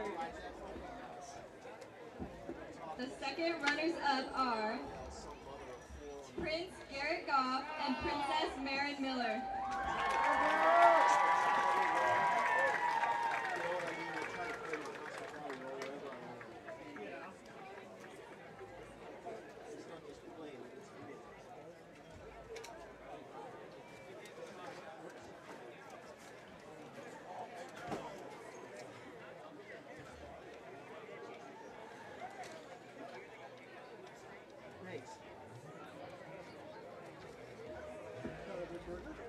The first runner-ups are Prince Hayden Lee and Princess Emma LaValle. See, look at them on the TV. They look better on the TV.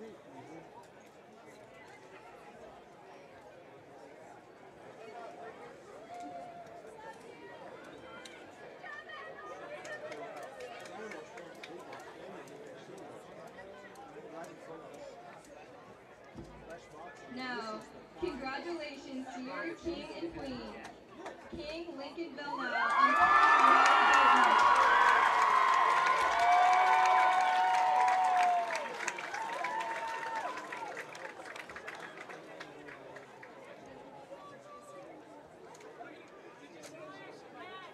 Look at that. If we were watching the game on TV, that's a real pretty picture.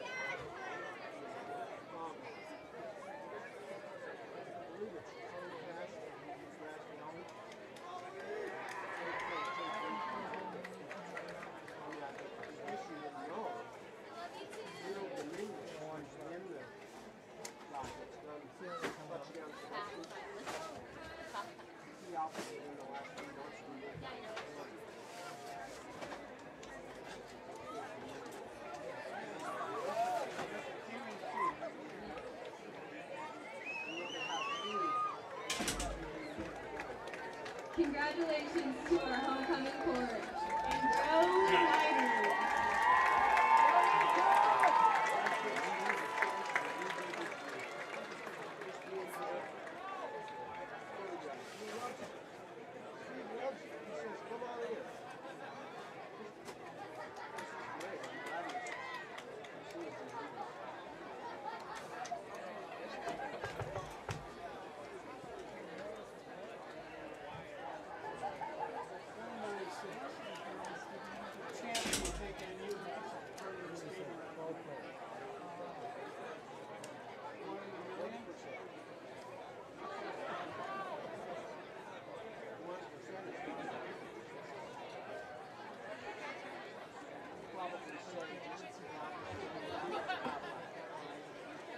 They could win at this point if Oakmont shut down their offense. They could win with their kicker. He could kick field goals all the rest of the second half. Just enough points. So let's see.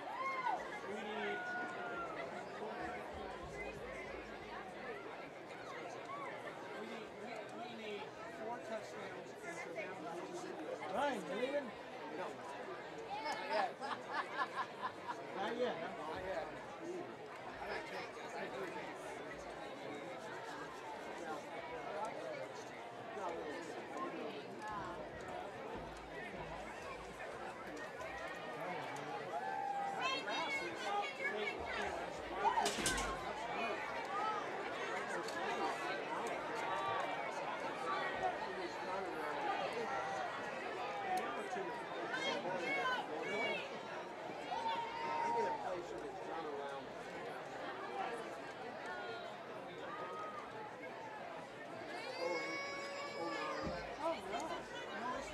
One more time, we'd like to thank some major sponsors of our program. Mike Bratton State Farm, Irish Leaf Shop, Wealth Management, Hanson Brothers, SPD Markets, Ivy Physical Therapy, and NU Connection. To support these sponsors and allow Nevada County to purchase beautiful new scoreboard and many improvements to see around the campus. Thanks to all of them. Big thanks to the boosters also. Seasons tickets coming out and rain and shine in the program.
This road in the 10, going big at the game.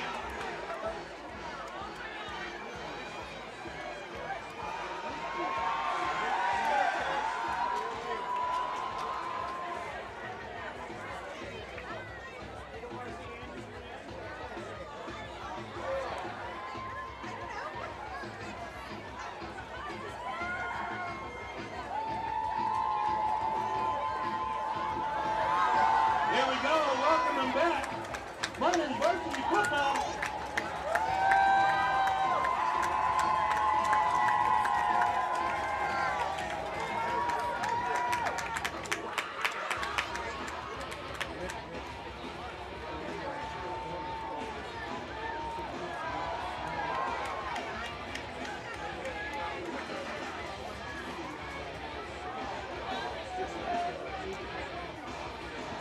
Powder puff cheer giving the girls a run for their money.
All right, we are back live here at Nevada Union. Both teams taking the field.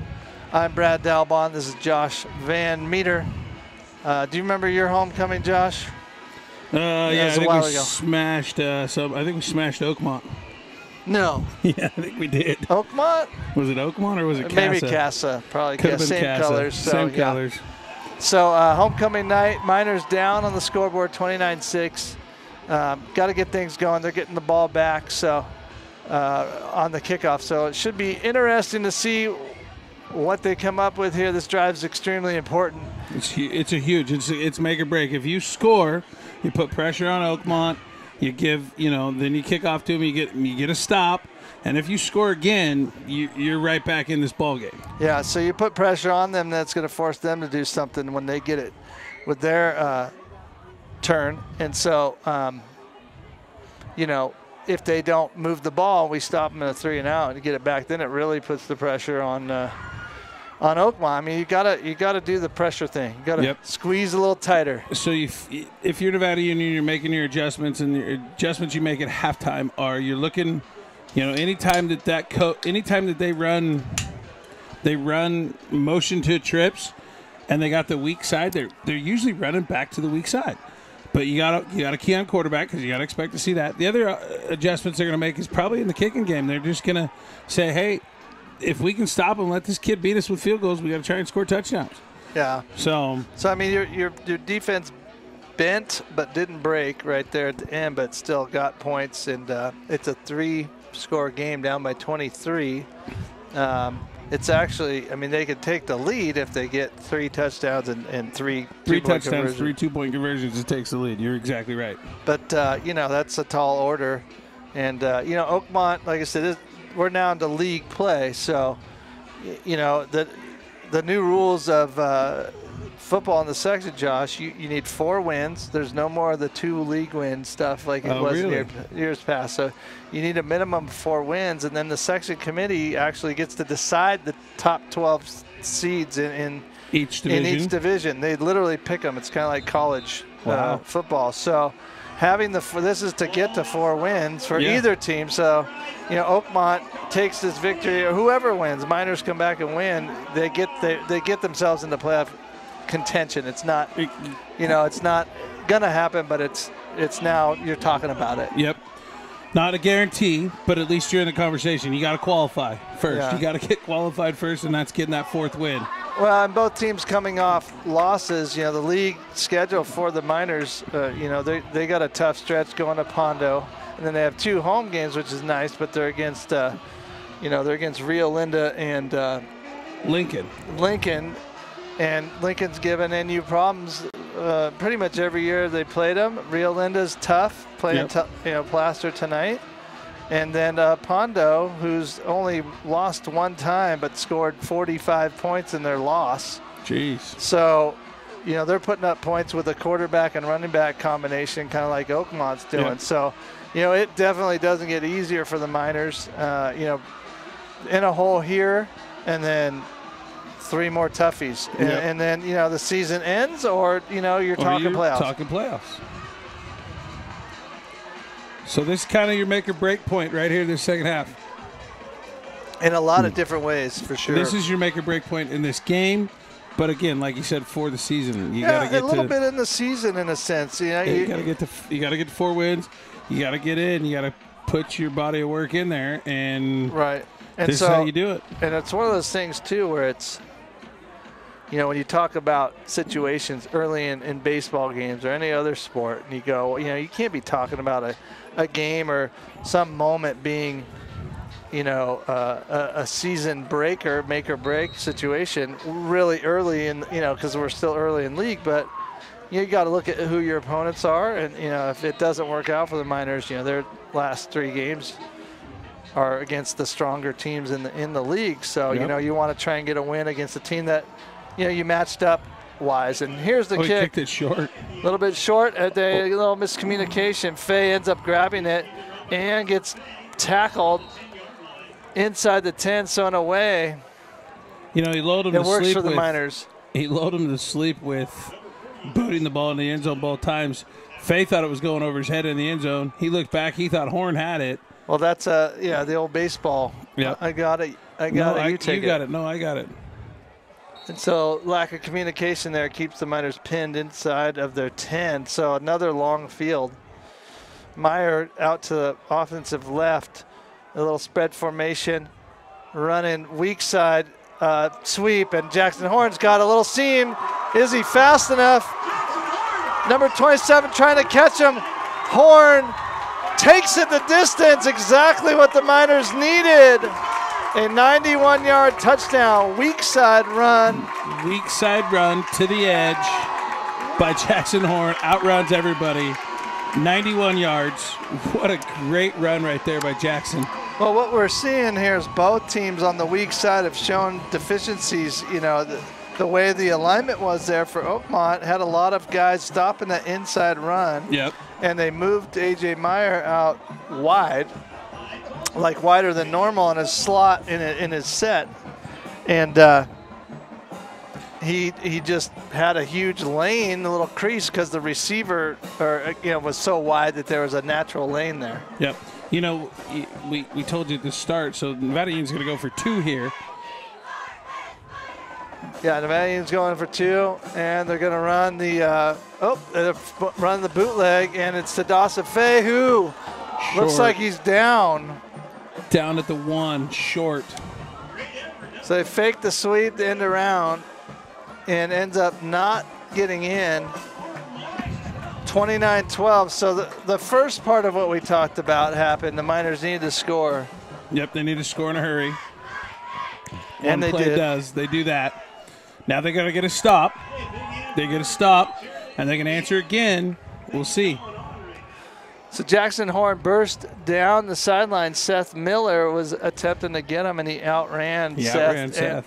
And the rest of the Oakmont defense, again, that had collapsed inside. So Miners get energized like they drank a bottle of Gatorade or Monster Energy drink or something.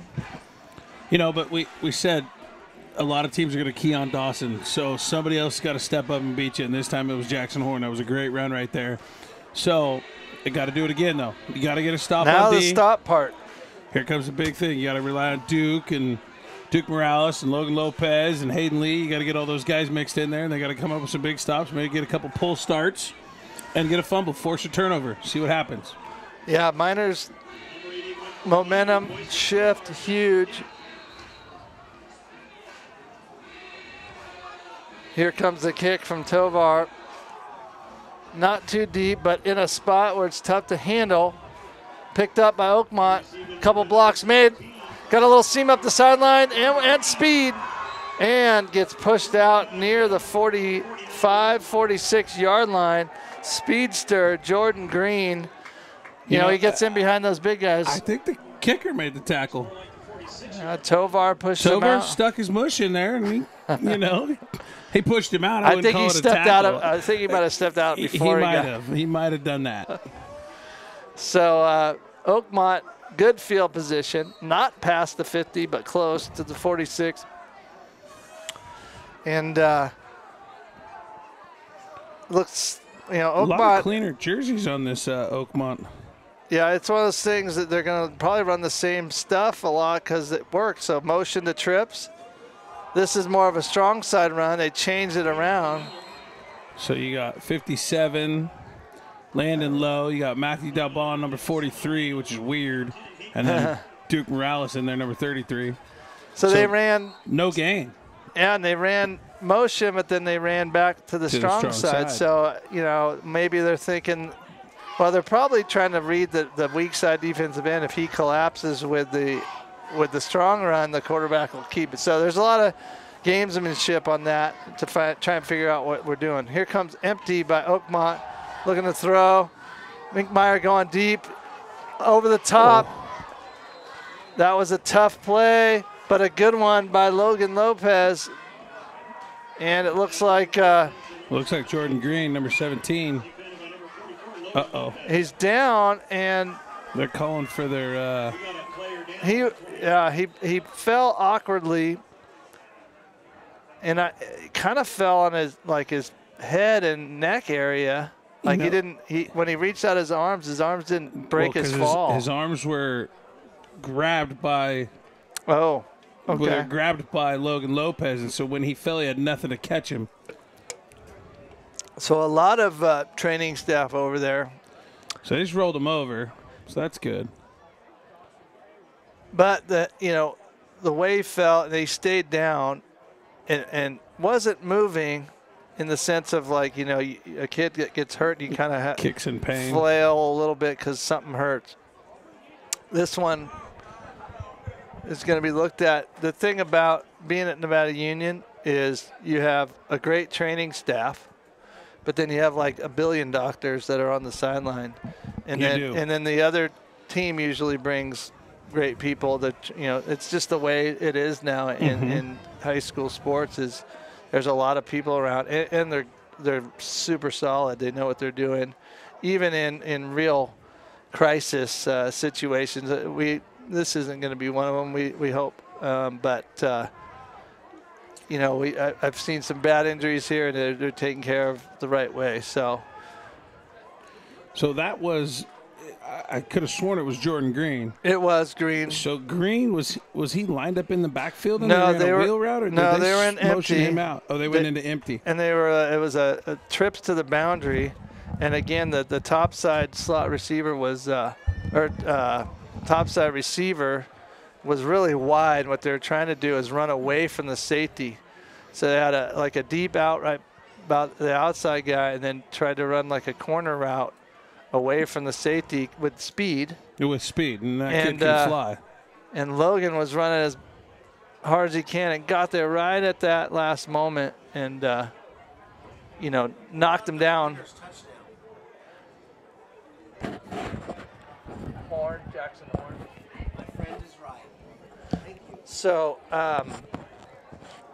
and he reached out, and like you said, Josh, his arms might have been pulled down. I think Logan made an attempt on the ball and grabbed both arms as he was going down, and I don't think he had his arms with him to brace his fall. Yeah, the first when he part fell. of the fall.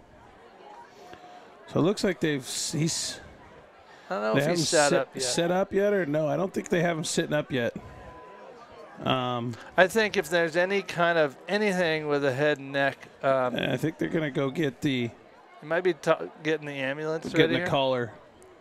If it's not, it might be the stretcher or the backboard. The backboard. He's still down. So the emergency staff doesn't look like they're scrambling. This hopefully is just a safety precautionary move. But if there's any pain or they ask you those questions and yep.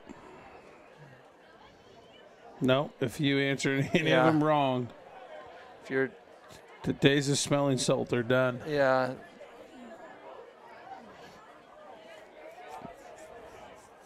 Well, that's going to be a loss because I was thinking maybe worst case scenario is a concussion, but now potentially taking him away, you leave in the hospital, you're probably not getting back into the game. I've seen that one time in my life. It was actually a quarterback and coach at Nevada Union, Chad Mason, a long time ago. We were playing at Davis and hurt his ankle really bad and actually went to the emergency room and then made it back for like the fourth quarter and got in the game. It was crazy. It was an ankle though. Yeah. And different, but looks like they are going to roll out the stretcher for Jordan Green. We're really hoping everything's okay, and this is just precautionary. Yeah, hopefully it's just precautionary. I think they're bringing out the stretcher slowly. It's definitely a precautionary speed. So kind of secondary which right is now. not the speed that Jordan Green runs at. Yeah. That kid can fly. Yeah. And he's water bug quick too. Yeah. I mean, some of them spin moves he put at the NU logo, I don't even think guys saw him spin. He spins so fast. So when we return to action, it's going to be 3rd and long. Yeah, 3rd and 10 from the 46. Yeah, and they're really taking their time. It's good to see. I mean, you got to get this right. Yep. You just don't know. You make a wrong move, it could add injury to the situation. So they're really being extra careful here.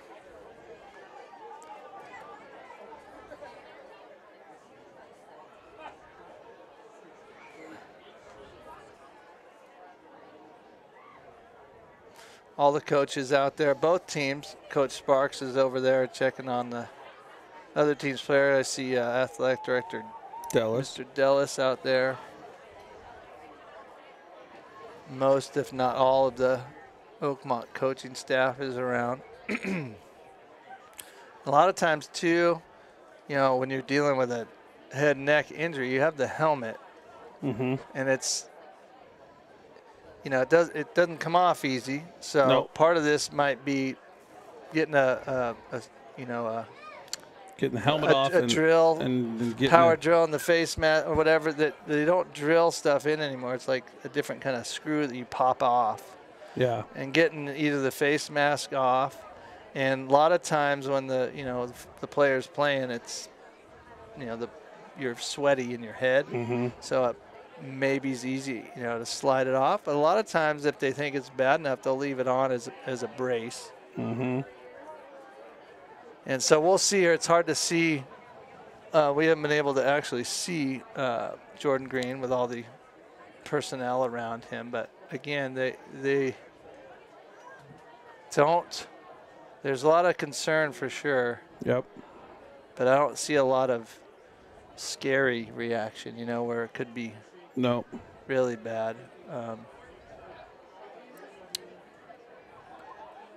Yep, I think his helmet's still on. They're about to move him either up or on a flat board to get him on the stretcher.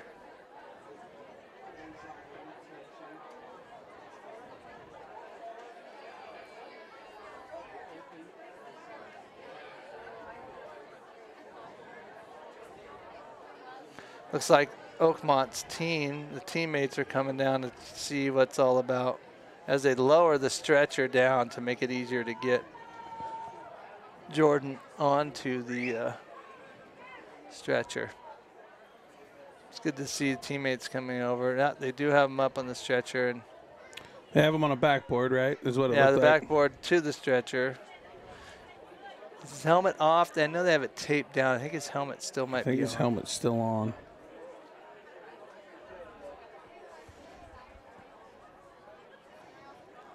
You know what I haven't seen is the ambulance show up. Well, the ambulance is here automatically. You can't start a high school game anymore without an ambulance. Okay. So it's tucked up against the trees. And they'll probably roll him off to the ambulance. Here come the Oakmont cheerleaders and the concern of their classmate. So and he's going off now. They're going to roll him out the back towards the school.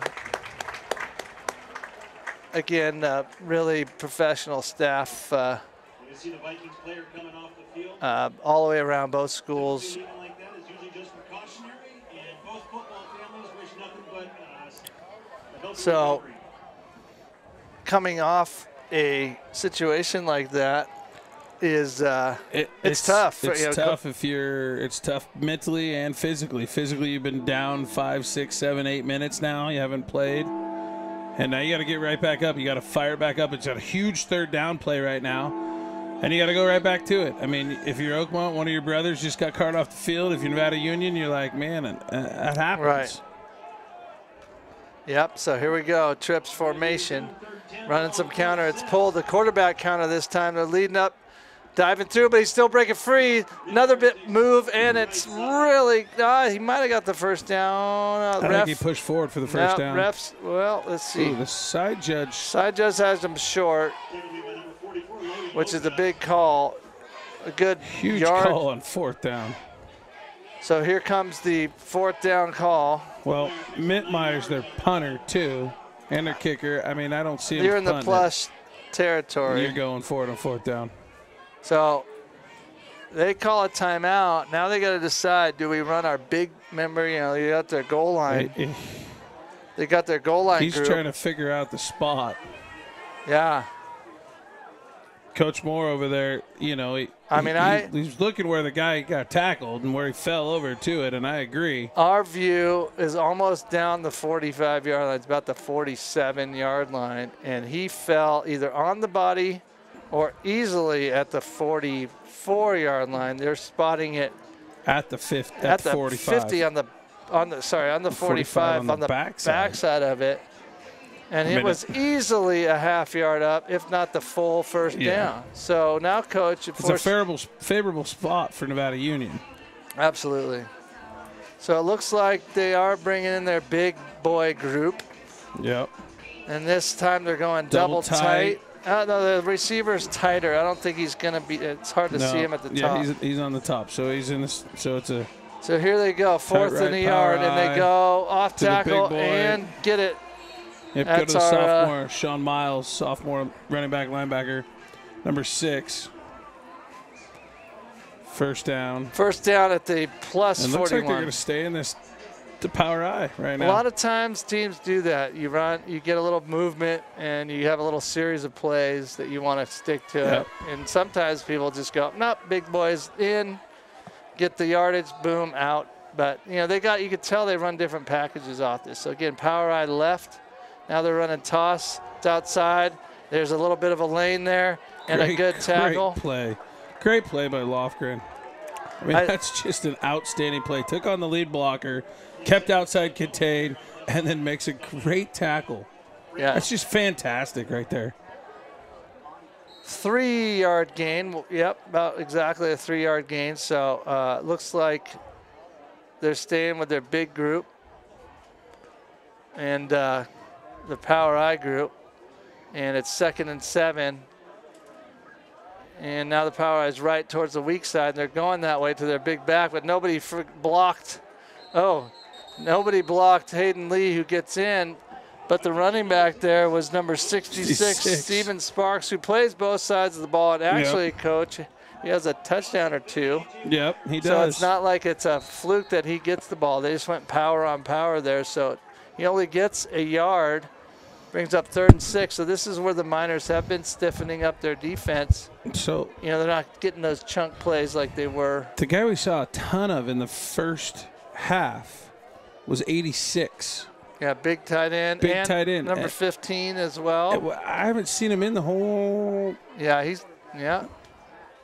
Now empty, 3rd and 6. Run a couple in routes. Tough little pressure and out of bounds. Pressure put on by Matthew Delbon. Throw out of bounds. And Jackson Horn right there on the coverage. Jackson Horn had to let up so he didn't hit him before the ball got there because he was so tight with him. Now is it time for your 55-yard field goal? I don't see the.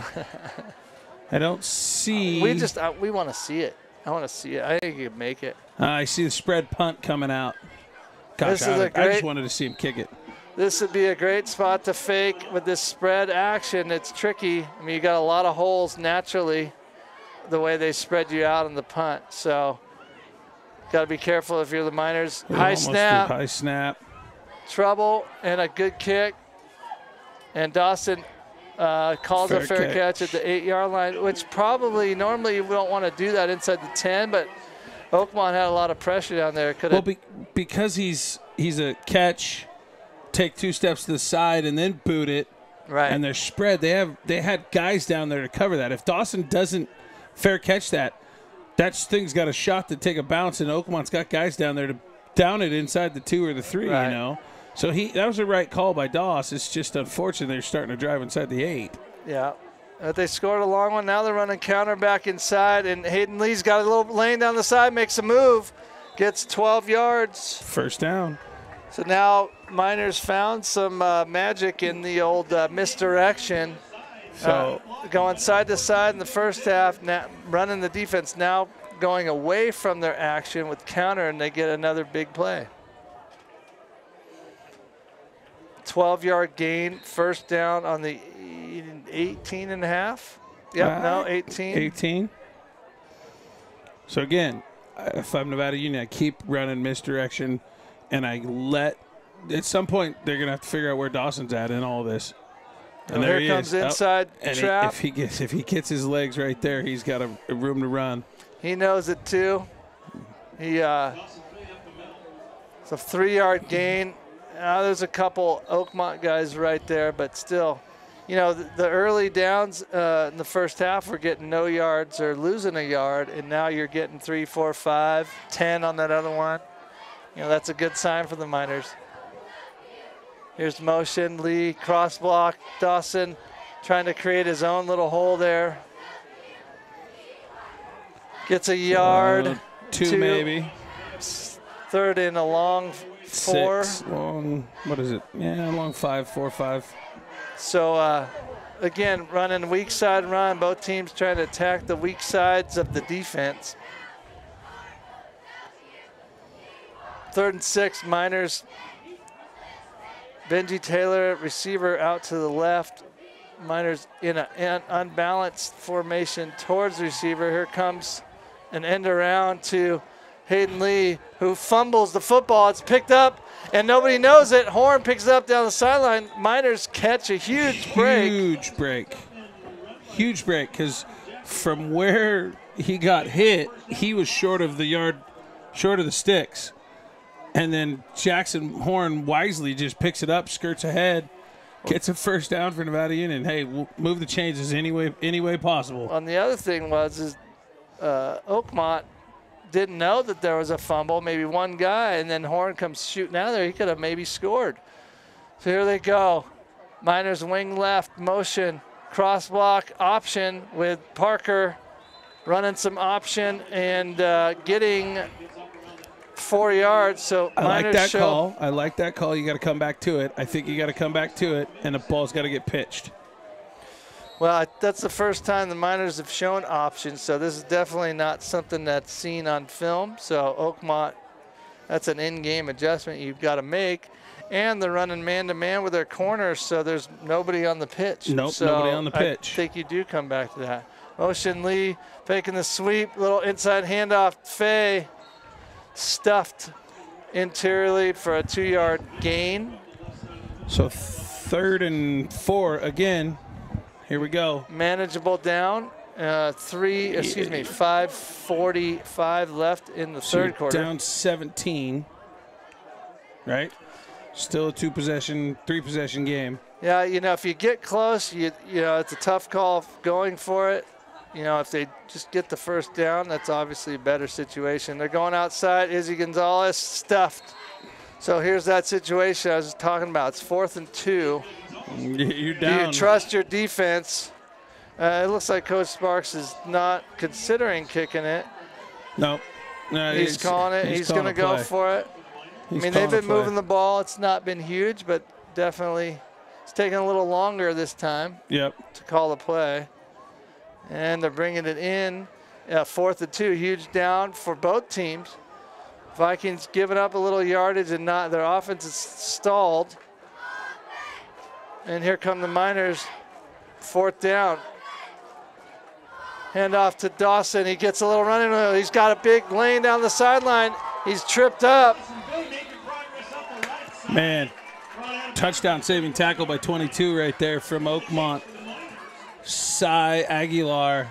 Man, if he doesn't get Dawson, Dawson scores. Yeah, so the right side of the O-line there, Isaiah Carter and Cameron Del Lago get the push inside. The right guard is Christian Espinoza. Kicked out. I don't know if he kicked the guy out or if there's anybody to kick out because there's a huge lane off tackle. 4th, 25 left. Miners motioning Hayden Lee. He's got a blocker out front. Big block by Fay. An inside move. Oh, whoa. And a big hit. Big hit. Big hit on Lee. I couldn't tell. It was just one of the safeties. It was a bullet is what it was. I think that was number 32, actually, you hit him. Yeah. Emilio Sandoval. Yeah, I'd give it to him, too. He was flying around. It was 2 guys similar size, Sandoval and Hayden Lee, but Sandoval looks just as tough as Hayden because, Hayden's extremely tough. So Miners in a wing left formation. Looks like they're going to throw on 1st down. A.J. Meyer is wide open. Touchdown. Miners. Miners take the shot on 2nd down and hit the home run. Yep. So, again, attack outside, hammering back inside with Dawson. And then they don't know what to do now. The play call is open, wide open. If you're Oakmont, you don't know what to do. And A.J. Meyer was wide open right down the gut. Well, the Miners haven't showed that they have a threat throwing, but it's there. And so Oakmont stays in man-to-man with no safety help. And he runs a post and just gets by him. It's huge. So Miners going for 2 again. They're down by a lot. They're unbalanced formation towards the sideline, and they're throwing a pass again. And Izzy Gonzalez is open in the flat, and he scores. So that makes it 29-20. Yep, they're still down by 2 scores. Down 2 scores, but there's a 3:35 in the third and plus a whole fourth quarter. I mean, there's plenty of time. Now you got to get another stop. So what it looks like, also, it looks like Oakmont is wearing down a little bit. Yep, Oakmont's breaking down. They've got some injuries, obviously, but then they're not as stiff defensively, and they're not moving it as in chunks as they did on So give credit to the Miners defense, and both offense too for pouring it on. So here goes Tovar with a kick. Look across the way too. 86, the big Jaeger, their big guy who's been hammering fools on offense. Well, I wonder if he got. He's got his helmet off. A.J. Meyer hit him late in the half, maybe. Maybe he hurt his back. I don't know. And then you got. Obviously, you're losing Jordan Green, too. And I haven't seen Louis Rastelli. These guys are their main dudes that are down. You got 2 new guys back there deep. Respect to Seth. Yeah. He's got a little lane. He's holding that ball out there. And nice play by Carlos. 65, Carlos Reyna.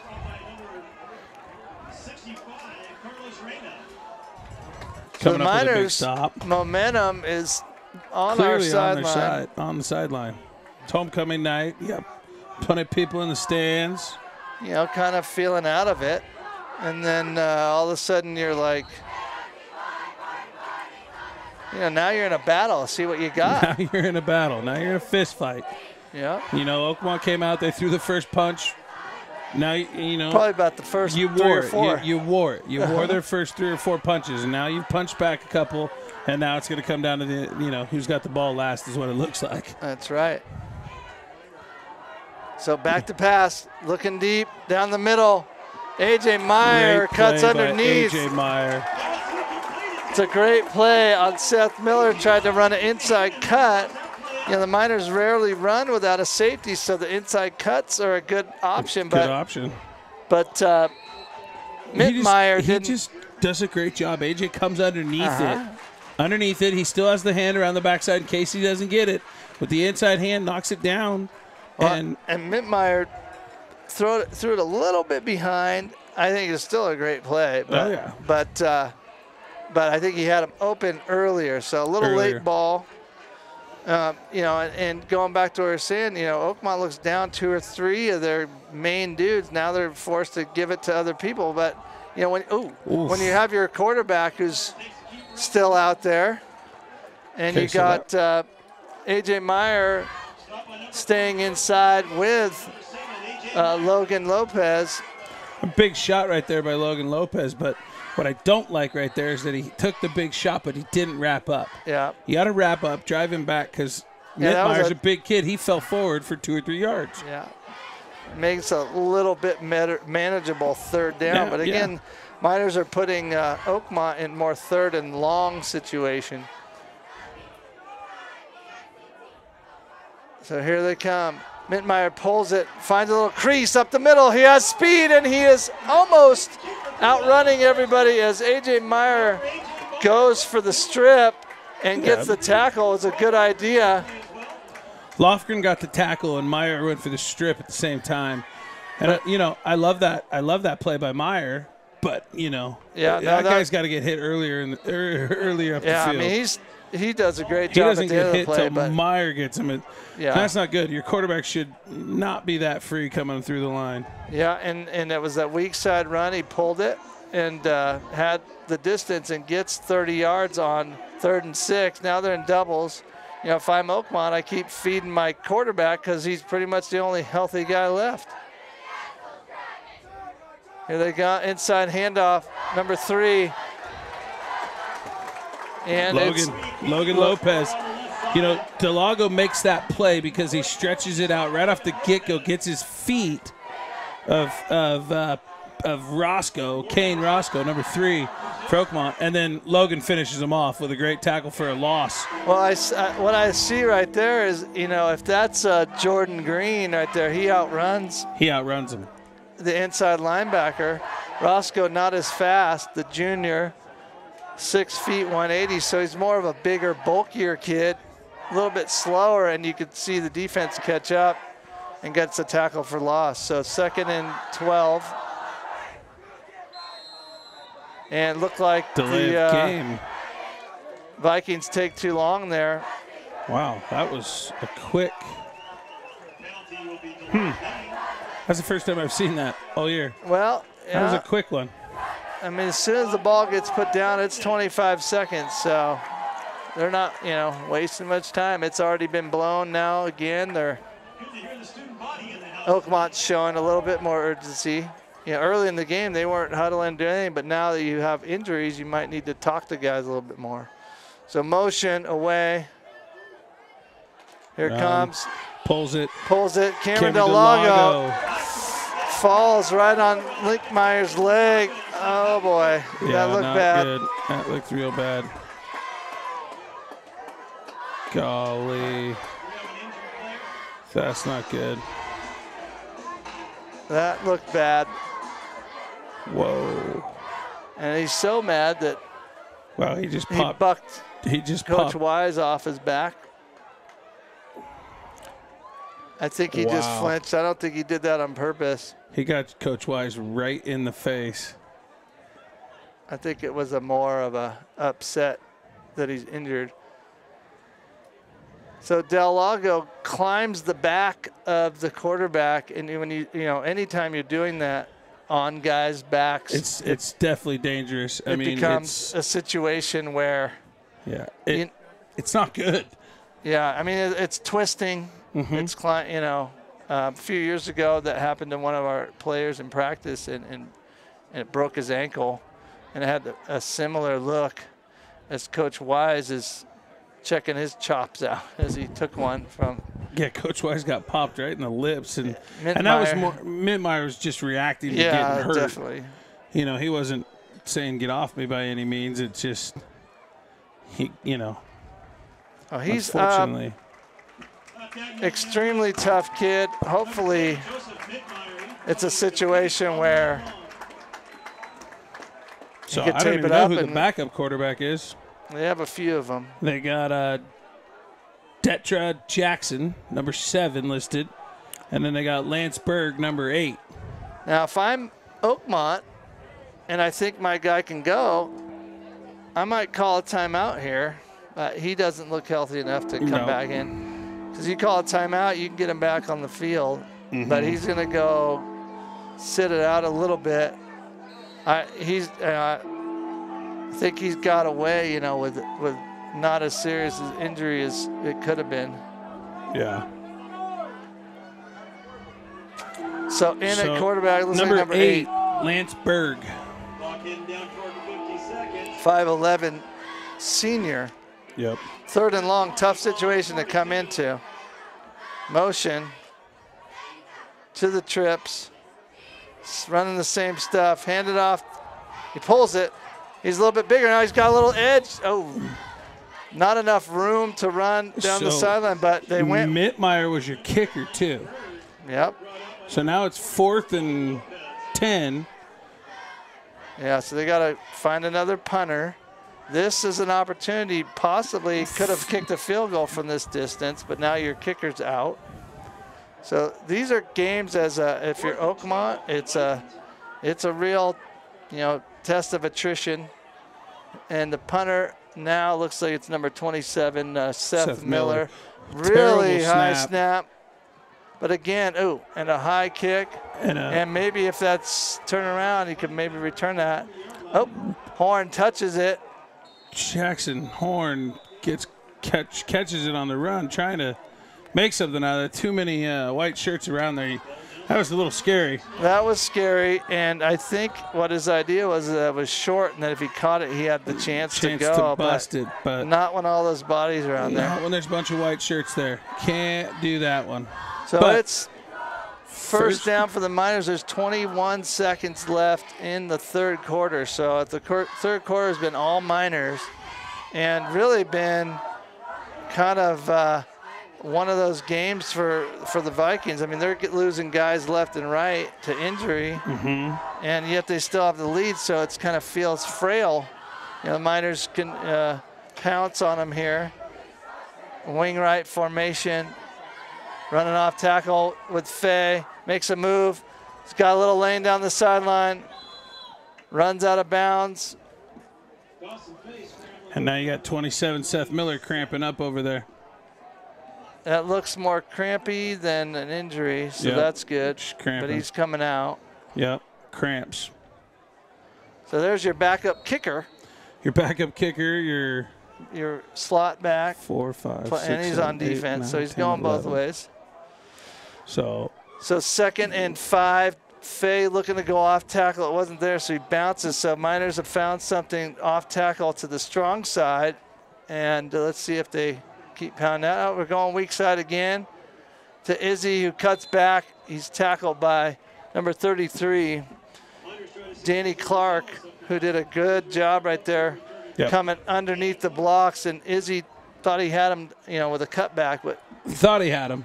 inside out play. That'll end the third quarter that sees the Miners come to life, scoring a couple touchdowns on the brink of destruction. Come back and really are making this game. They're down by 2 scores. Full fourth quarter left.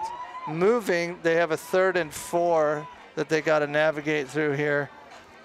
So, I mean, this is Miners have a good chance of this thing because Oakmont is going on the, looking at their sideline. They are missing Half pretty the much squad. their 4 best players. Yeah, you got 86. Your You got quarterback 17. You got 10 and 15. and 15. And I don't know. I'm trying to find 15 on the sideline. I don't even see Louis Restelli. I see 86. Mittmeyer's standing up. He's trying to walk it off. He's trying to walk it off. I did see him get taped over there on the bench. I see 86 with his helmet off, talking to guys. I don't know if he's coaching them up or.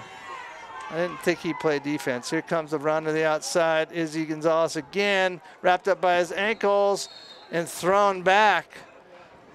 Yep. So the Miners go weak side again, and it looks like it's a yard gain. Now it's 4th. Yep, a little bit of yards. It's 4th and 3. They've got a punt. They got a punt. Call for a fake punt here?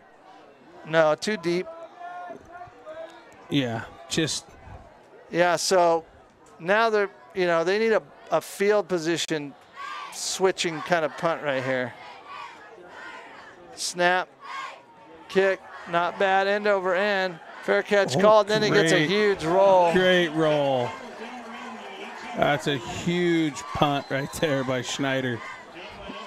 So what looked bad off the foot is let's do the math. 55-yard punt, 56. So that flops some field position. That and definitely does a good job. And it's if you're Oakmont, it's really unfortunate you weren't able to fair catch that because that was a probably 25-yard bounce. Well,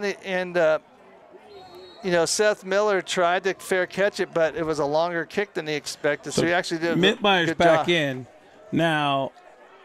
Yeah, heavily taped. Heavily taped. So don't expect him to run. Expect him to throw the ball here. There's Casco. Pasco or Tasco or Roscoe. That's his name. Kane Roscoe. That's a football name. Something Co. Yeah, just Kane Roscoe. That's definitely a football name.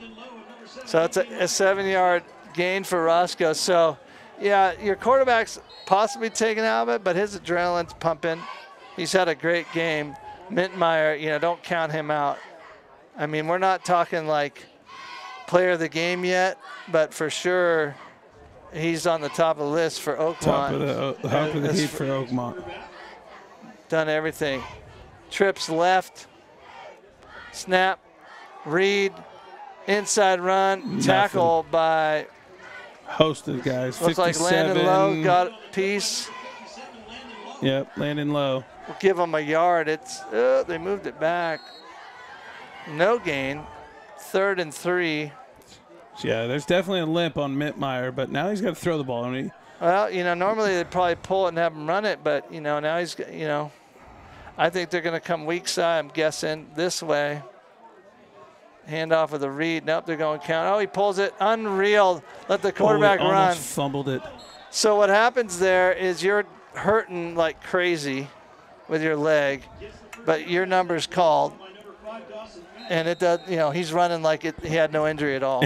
You know, that's just adrenaline. That's a gamer that's right there. That's a gamer kid. You know, the right read there. is it is a read. He has the option to give it to the fullback or the running back. And he pulls it. He's like, nope, this is mine, my game, my team. I'm a senior. I'm taking this one. A lot of times when you run counter, it's the backside running it right up the middle is where the crease is, and he knows that and took advantage of it. So trips left again, a lot of trips. Unbalanced, they're motioning to it. It looks like they're going to hand it off. And Logan Lopez in the backfield. And Hayden Lee slows him up, and Hayden Lee makes the play from behind. Yep. And it's a loss of 2. Could have been 4. More. No, it's a loss of 4. I thought it was back further, but it could have been a couple more yards. Much bigger. So Oakmont runs unbalanced trips, which leaves the backside guy able to be off the line of scrimmage to motion to it. So it is a legal formation, but it's a definite giveaway of where they're going to run the ball. So doubles formation, 2nd and long. Mintmeyer to throw with a wheel route. It's covered. He's got to move. Matthew Delbon. Del Lago hunting him down, and Del Lago makes the play. Del Lago just big, long. Everything about him is long, and he just tracks him down. Mintmeyer doesn't have the mobility that he had in the first half. And well, that was, you know, I looked downfield. The coverage was there.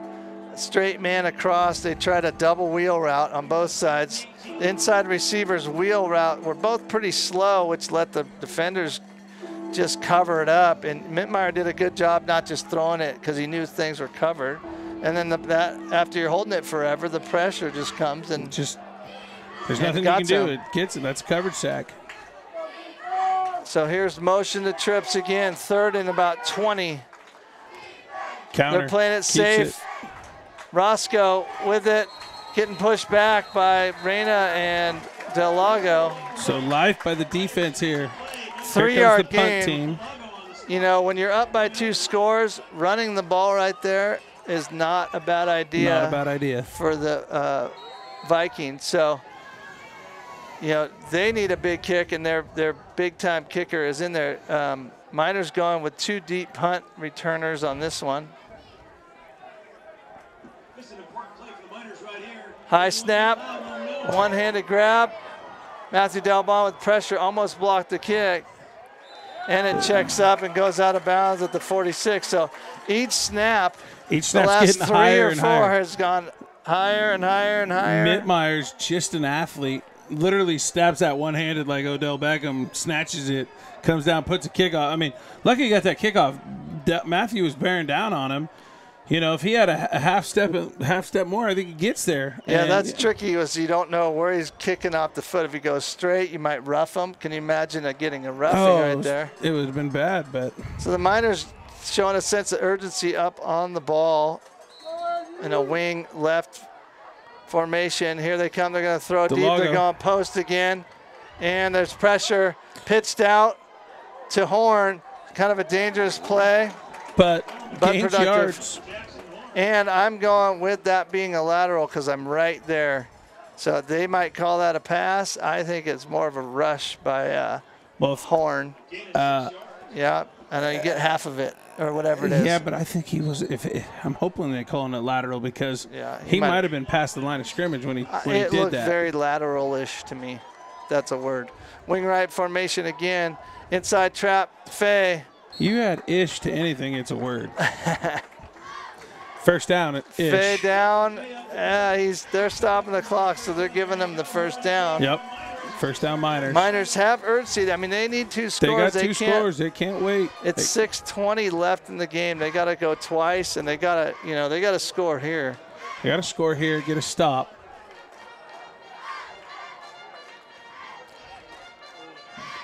And Dylan McGilvray didn't get past the numbers when he checked in the game. That should be a penalty. I don't think the refs are going to call that, though. I don't think they saw it.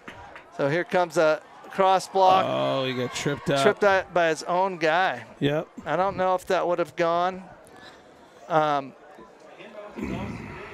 Yeah, the play was not going to be working right there either way.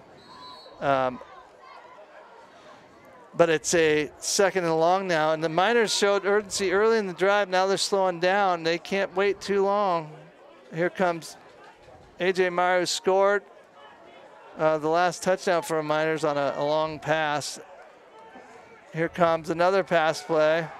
Double post with a flat route. Horn is open, caught it. Tackled with a good open field tackle right there by Danny Clark. Danny Clark, we called his number a lot on the defensive side of the ball for Oakmont. He's in a lot of the plays for him. Well, and you're the inside linebacker running to the flat. Making plays. Because he's the only guy. There's no flat defender. And Horn had 2 or 3 steps and just a good open field tackle. So Miners 3rd and long here, wing right. Going outside with a reverse play. Hayden Lee's got a little bit of an edge there with some blockers. Christian Espinosa leading out. He had Espinosa and Horn back there. So that's a huge play. Again, that's fake the ball to Dawson, let somebody else come around the edge, and I think that's the one that they hit him in the first half on the big run for. You run what they call Rojas. Fake inside, and then you also are getting the flank. So it's a tough play to defend. Here come the Miners looking to throw on 1st down. And Hayden Lee is open. He dives. He's got and PI. There it is. There it is. Back judge called it. He's got him draped all over him. It's a 15-yard penalty, and unfortunately, so it's half the distance to goal, right? So they're discussing it. He's going to pick it up. I think they're waving it off. Wow. They did wave it off. I'm not sure if the coaching staff knows it yet. From my vantage point, he grabbed the arm right as it hit. It was bang, bang. Unless the other hand was it, I don't know. It looked kind of clean to me. But either way, they're going. It's 2nd down. And they're unbalanced, which means they're going to run off tackle this way. Fay looking to bust through. They're smelling the goal line. Nevada Union's field goal team has not been spot on. Well, and the other thing is that even though it's incomplete, so the clock stopped, but then they ran the ball again, and now they're down to 4:25. They have to score here. They got to score. And probably like on one of these plays right now. Yeah. It's 3rd and 5. Even though they're inside the 10, they can't still get a 1st down. 4:12, 4:11 on the clock. Now a little bit of confusion on the formation, and Coach Sparks calls a timeout. So that was an unfortunate play right there. Well, if you're calling timeout, it's probably not a bad thing. That you got to score on this play. On this play. So unfortunate that it let 35 seconds go off the clock, though. Well, there's a little bit of confusion with the non-PI call because none of the coaches knew it till the play was over. They were maybe calling a play for a 1st and goal or, half the distance, a bit right where the sticks are now. And then all of a sudden it becomes a 2nd down and 10 play. Yeah. And you don't know it, and you got to, whatever you have called. And then that could have created this confusion on the 3rd down play. Definitely. So if you're the Miners, you don't trust your kicking game. It's pretty much non-existent. So you got 2 downs to get the 1st down or a touchdown. Because you can still get a 1st. 1st down looks like it's at the 2-yard line, right? Yep, maybe just a hair outside of it. So Miners going unbalanced to the right and motioning. It looks like they're going to throw a toss and possibly, no, he's going to run it. Picks up a big by Fay, but then gets pushed out of bounds after about a 2-yard gain. Looked more promising than that, but the defense swarms. Vikings push him out of bounds. So humongous play for the Miners right here. So 4th and 4. Clock stops. 4th and 4. Yep, need to get 6-yard line. 6-yard line. 4 to get a 1st, 6 to score. Down 9, 3:58 to go. Again, huge point in the ball game right here. I think they're going to go sweep this way. Up, they're going to throw back, boot across. He's open, and he overthrows it. Yep. You know, Cameron coming through. He had to fight through traffic. You can't just get to a spot and throw. Well, I think what happens there too is that Cameron has to avoid that traffic. He can't let anybody touch him coming through.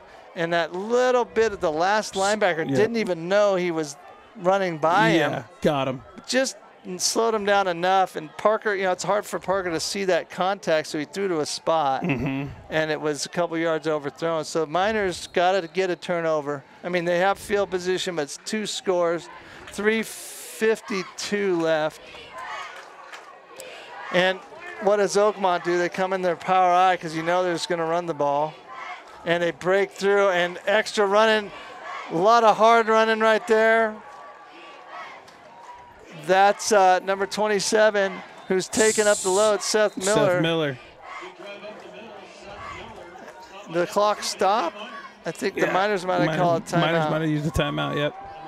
So Coach Rubiales is going out there, and it looks like he might, you know, they might need to figure out how to stop the power I, because I think if I'm Oakmont, that's all I'm doing. I get in that and run it because these timeouts will disappear. Miners have 1 timeout left, down by 9, so 2 scores. So it's a must steal the ball situation.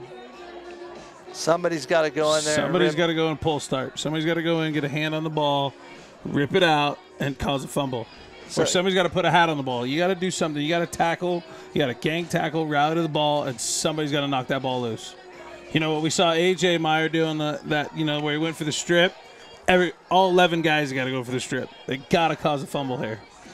Yeah, and even if they don't and they get the ball back, the clock, they have 1 timeout left, and Oakmont's got all their downs to work with here. First down, that first down run was huge to get another first down. So it's first down on the 19. They're going off tackle with their big lineman. Their big number 66. And you see Steven that, Sparks. and there's controversy on the ball. If it fumbled or not, there's a scramble. Refs haven't really called anything. They're still talking about it.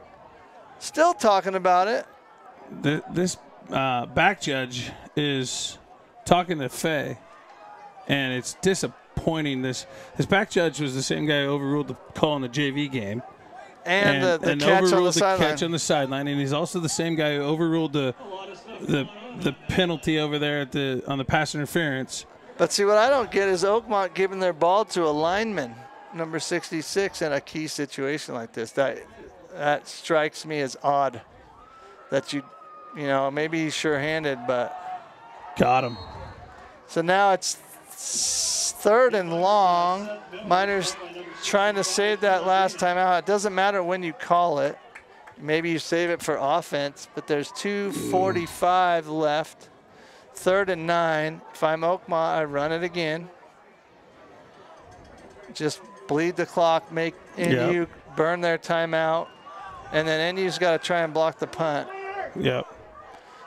Oakmont standing at the line of scrimmage, waiting for the referee to just signal. Smart play by them. They're going off outside. It's number 6. Wrapped him up. It's getting a little feisty in there. So it's 4th and 6, 4th and 7. And you have Mittmeyer who can punt. Well, the snaps have been garbage as well. I think Oakmont's going to bleed the clock and call their own timeout. Call their timeout. Oh. Coach Sparks used his timeout there. Well, either, you know, it's tough to decide when to call your timeout, but that clock ran for 15 seconds before NU called their timeout. And, it's just a tricky spot. Yeah, it's a tough when one to call it, because do you want one when you're on offense, or you can't really do much with it. You got to go full punt block here if they get in punt formation. Problem is they run that spread punt, which makes it tough, and you've got. Let me throw a scenario at you. Snap over the head of the punter.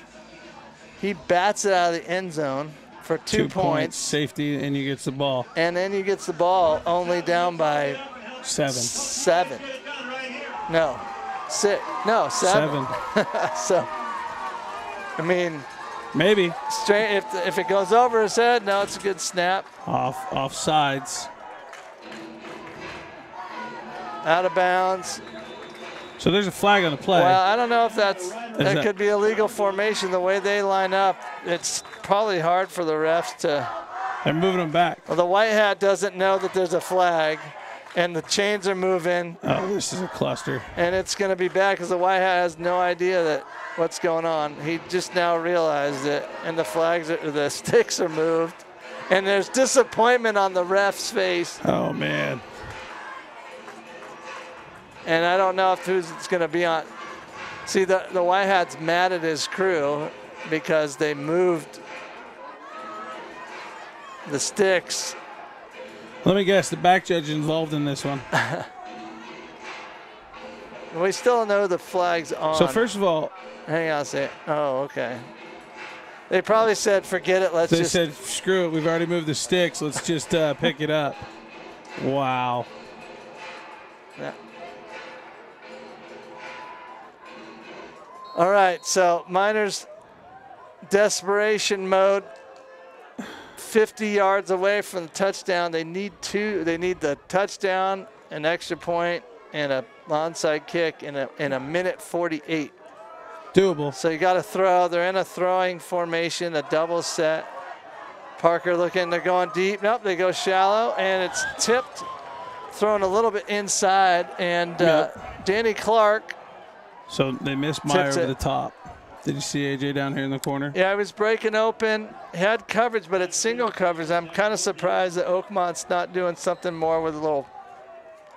The safety, even if they're straight man, get those guys. They got to take shots. Yep. So back them off a little bit. So the Miners have chances. Let's see what's next. Again, same formation, like a double set. And they're going with like a post and out cut. And Delago was open. And good ball by Parker, just a little bit out of the reach. Just a touch out of the reach. So it's 3rd and long. So the Miners have to go downfield like they've been. But you also need first downs. You got to get at least. I mean, it's obviously 4 down 5 or 6. Yeah. To make it a manageable 4th down. And maybe I'm trying to get Dawson into some mix. He's not big on the passing game. Maybe a screen or a draw to him. But now Oakmont's wisely taking a timeout. 3rd and long, figure things out. Coach Moore looks like he's coming out to. He's coming out to talk to the white hat for some reason. Trying to figure it out. He's explaining something to him. I feel like the clock either didn't run. I don't know. I think the clock on the last down did not run. Because I was looking at it. I'm almost positive that at least one of the 2 downs, it didn't move. Well, we were 158 to start the drive. We've had 2. Well, maybe. I don't know. That's 20 seconds. We've had 2. The referees are supposed to keep it on the field, and, they haven't been figuring much out on their own. No. Now they're pointing to the scoreboard.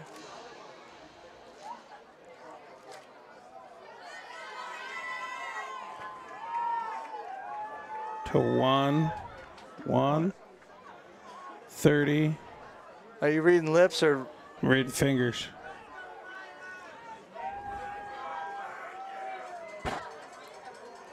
There's a lot of discussion. 1, 33. 1. Yeah, it's hard to interpret. Hey, look, the back judge is talking to him again. There's mass confusion. And when this, I'm all for discussing stuff to get it right, but it should take quicker time than this. Yep, it should be in and done. So setting it up, again, it's 3rd and 10 for the Miners. Jamie, you're going to have to send a runner up there. And, you know, look at who's at left corner covering the wide receiver. Or right corner. It's Mittmeyer. All bent up leg. It looks like he's still shaking it out. So you put your best guy on the receiver late in the game. And they're like still, where's the white hat? Where'd he go? Did he run up to the press box? Try and figure out the time. This shouldn't be happening. I mean, if you're on the ball. I don't even know where the white hat is. I think he's behind. No, I don't know where he is. Oh, he is behind Big Dylan. You know, Big Dylan cast a big shadow. Oh, big shadow. Okay. Big Dylan just made sure he was gone. Wow. I didn't even see him, Big Dylan. Yeah, he was hiding behind him. He's all, what, 6'9", 6'8"? I think he even grew an inch. I think he's at 6'10" now. Wow. 390, maybe? Here we go. Wing right. Passing, a lot of pressure in his face right away. And sacked by number 66. That was not what you wanted. Steven Sparks, 4th and a lot. I think they went with. They were trying to set up a screen. You could watch the way Big Dill was setting up on his pass block. He was 2 shuffles, and then he was releasing downfield. Yeah, that's tough. If they're in your face and the quarterback turns around, the pressure's there. So 4th down and ball game. Clock is running, no timeouts for the Miners, so they got to get moving. And they're going to need some Miner magic right here. And it's a pass. He's under pressure, and he got him down. He's sacked on 4th down. Parker Verducci. Yeah, Verducci. This is the first time we've called his name tonight. I think the interior play has been good. It's hard to call the name. You know, it was massive amounts of bodies that stop people. Yeah. So the Miners, they're going to take a loss here because there's 45 seconds left. They don't have any timeouts. And this is, I think this will be 1, possibly 2 kneel downs. 2 kneel downs. And this game is over. And what will end up happening is the Miners go to 3 and 4 on the season, and Oakmont gets that all-important playoff, potentially clinching, not clinching, but eligible is probably a better word. Yep. 4th win, and they'll go to 1-1 in league play. Miners will fall to 0-2. Both teams are back in action next week. Miners travel for the last time, unless the playoff berth is made. They'll probably be on the road for that, but travel to Ponderosa. And Oakmont better get healthy quick because they got Placer at home next week. And yeah, they got a lot of dudes that are dinged up over there. And so Oakmont guts out this game. Massive amount of injuries. Quarterback goes down.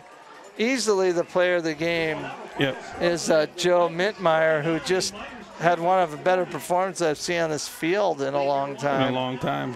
And so teams are going to shake hands here.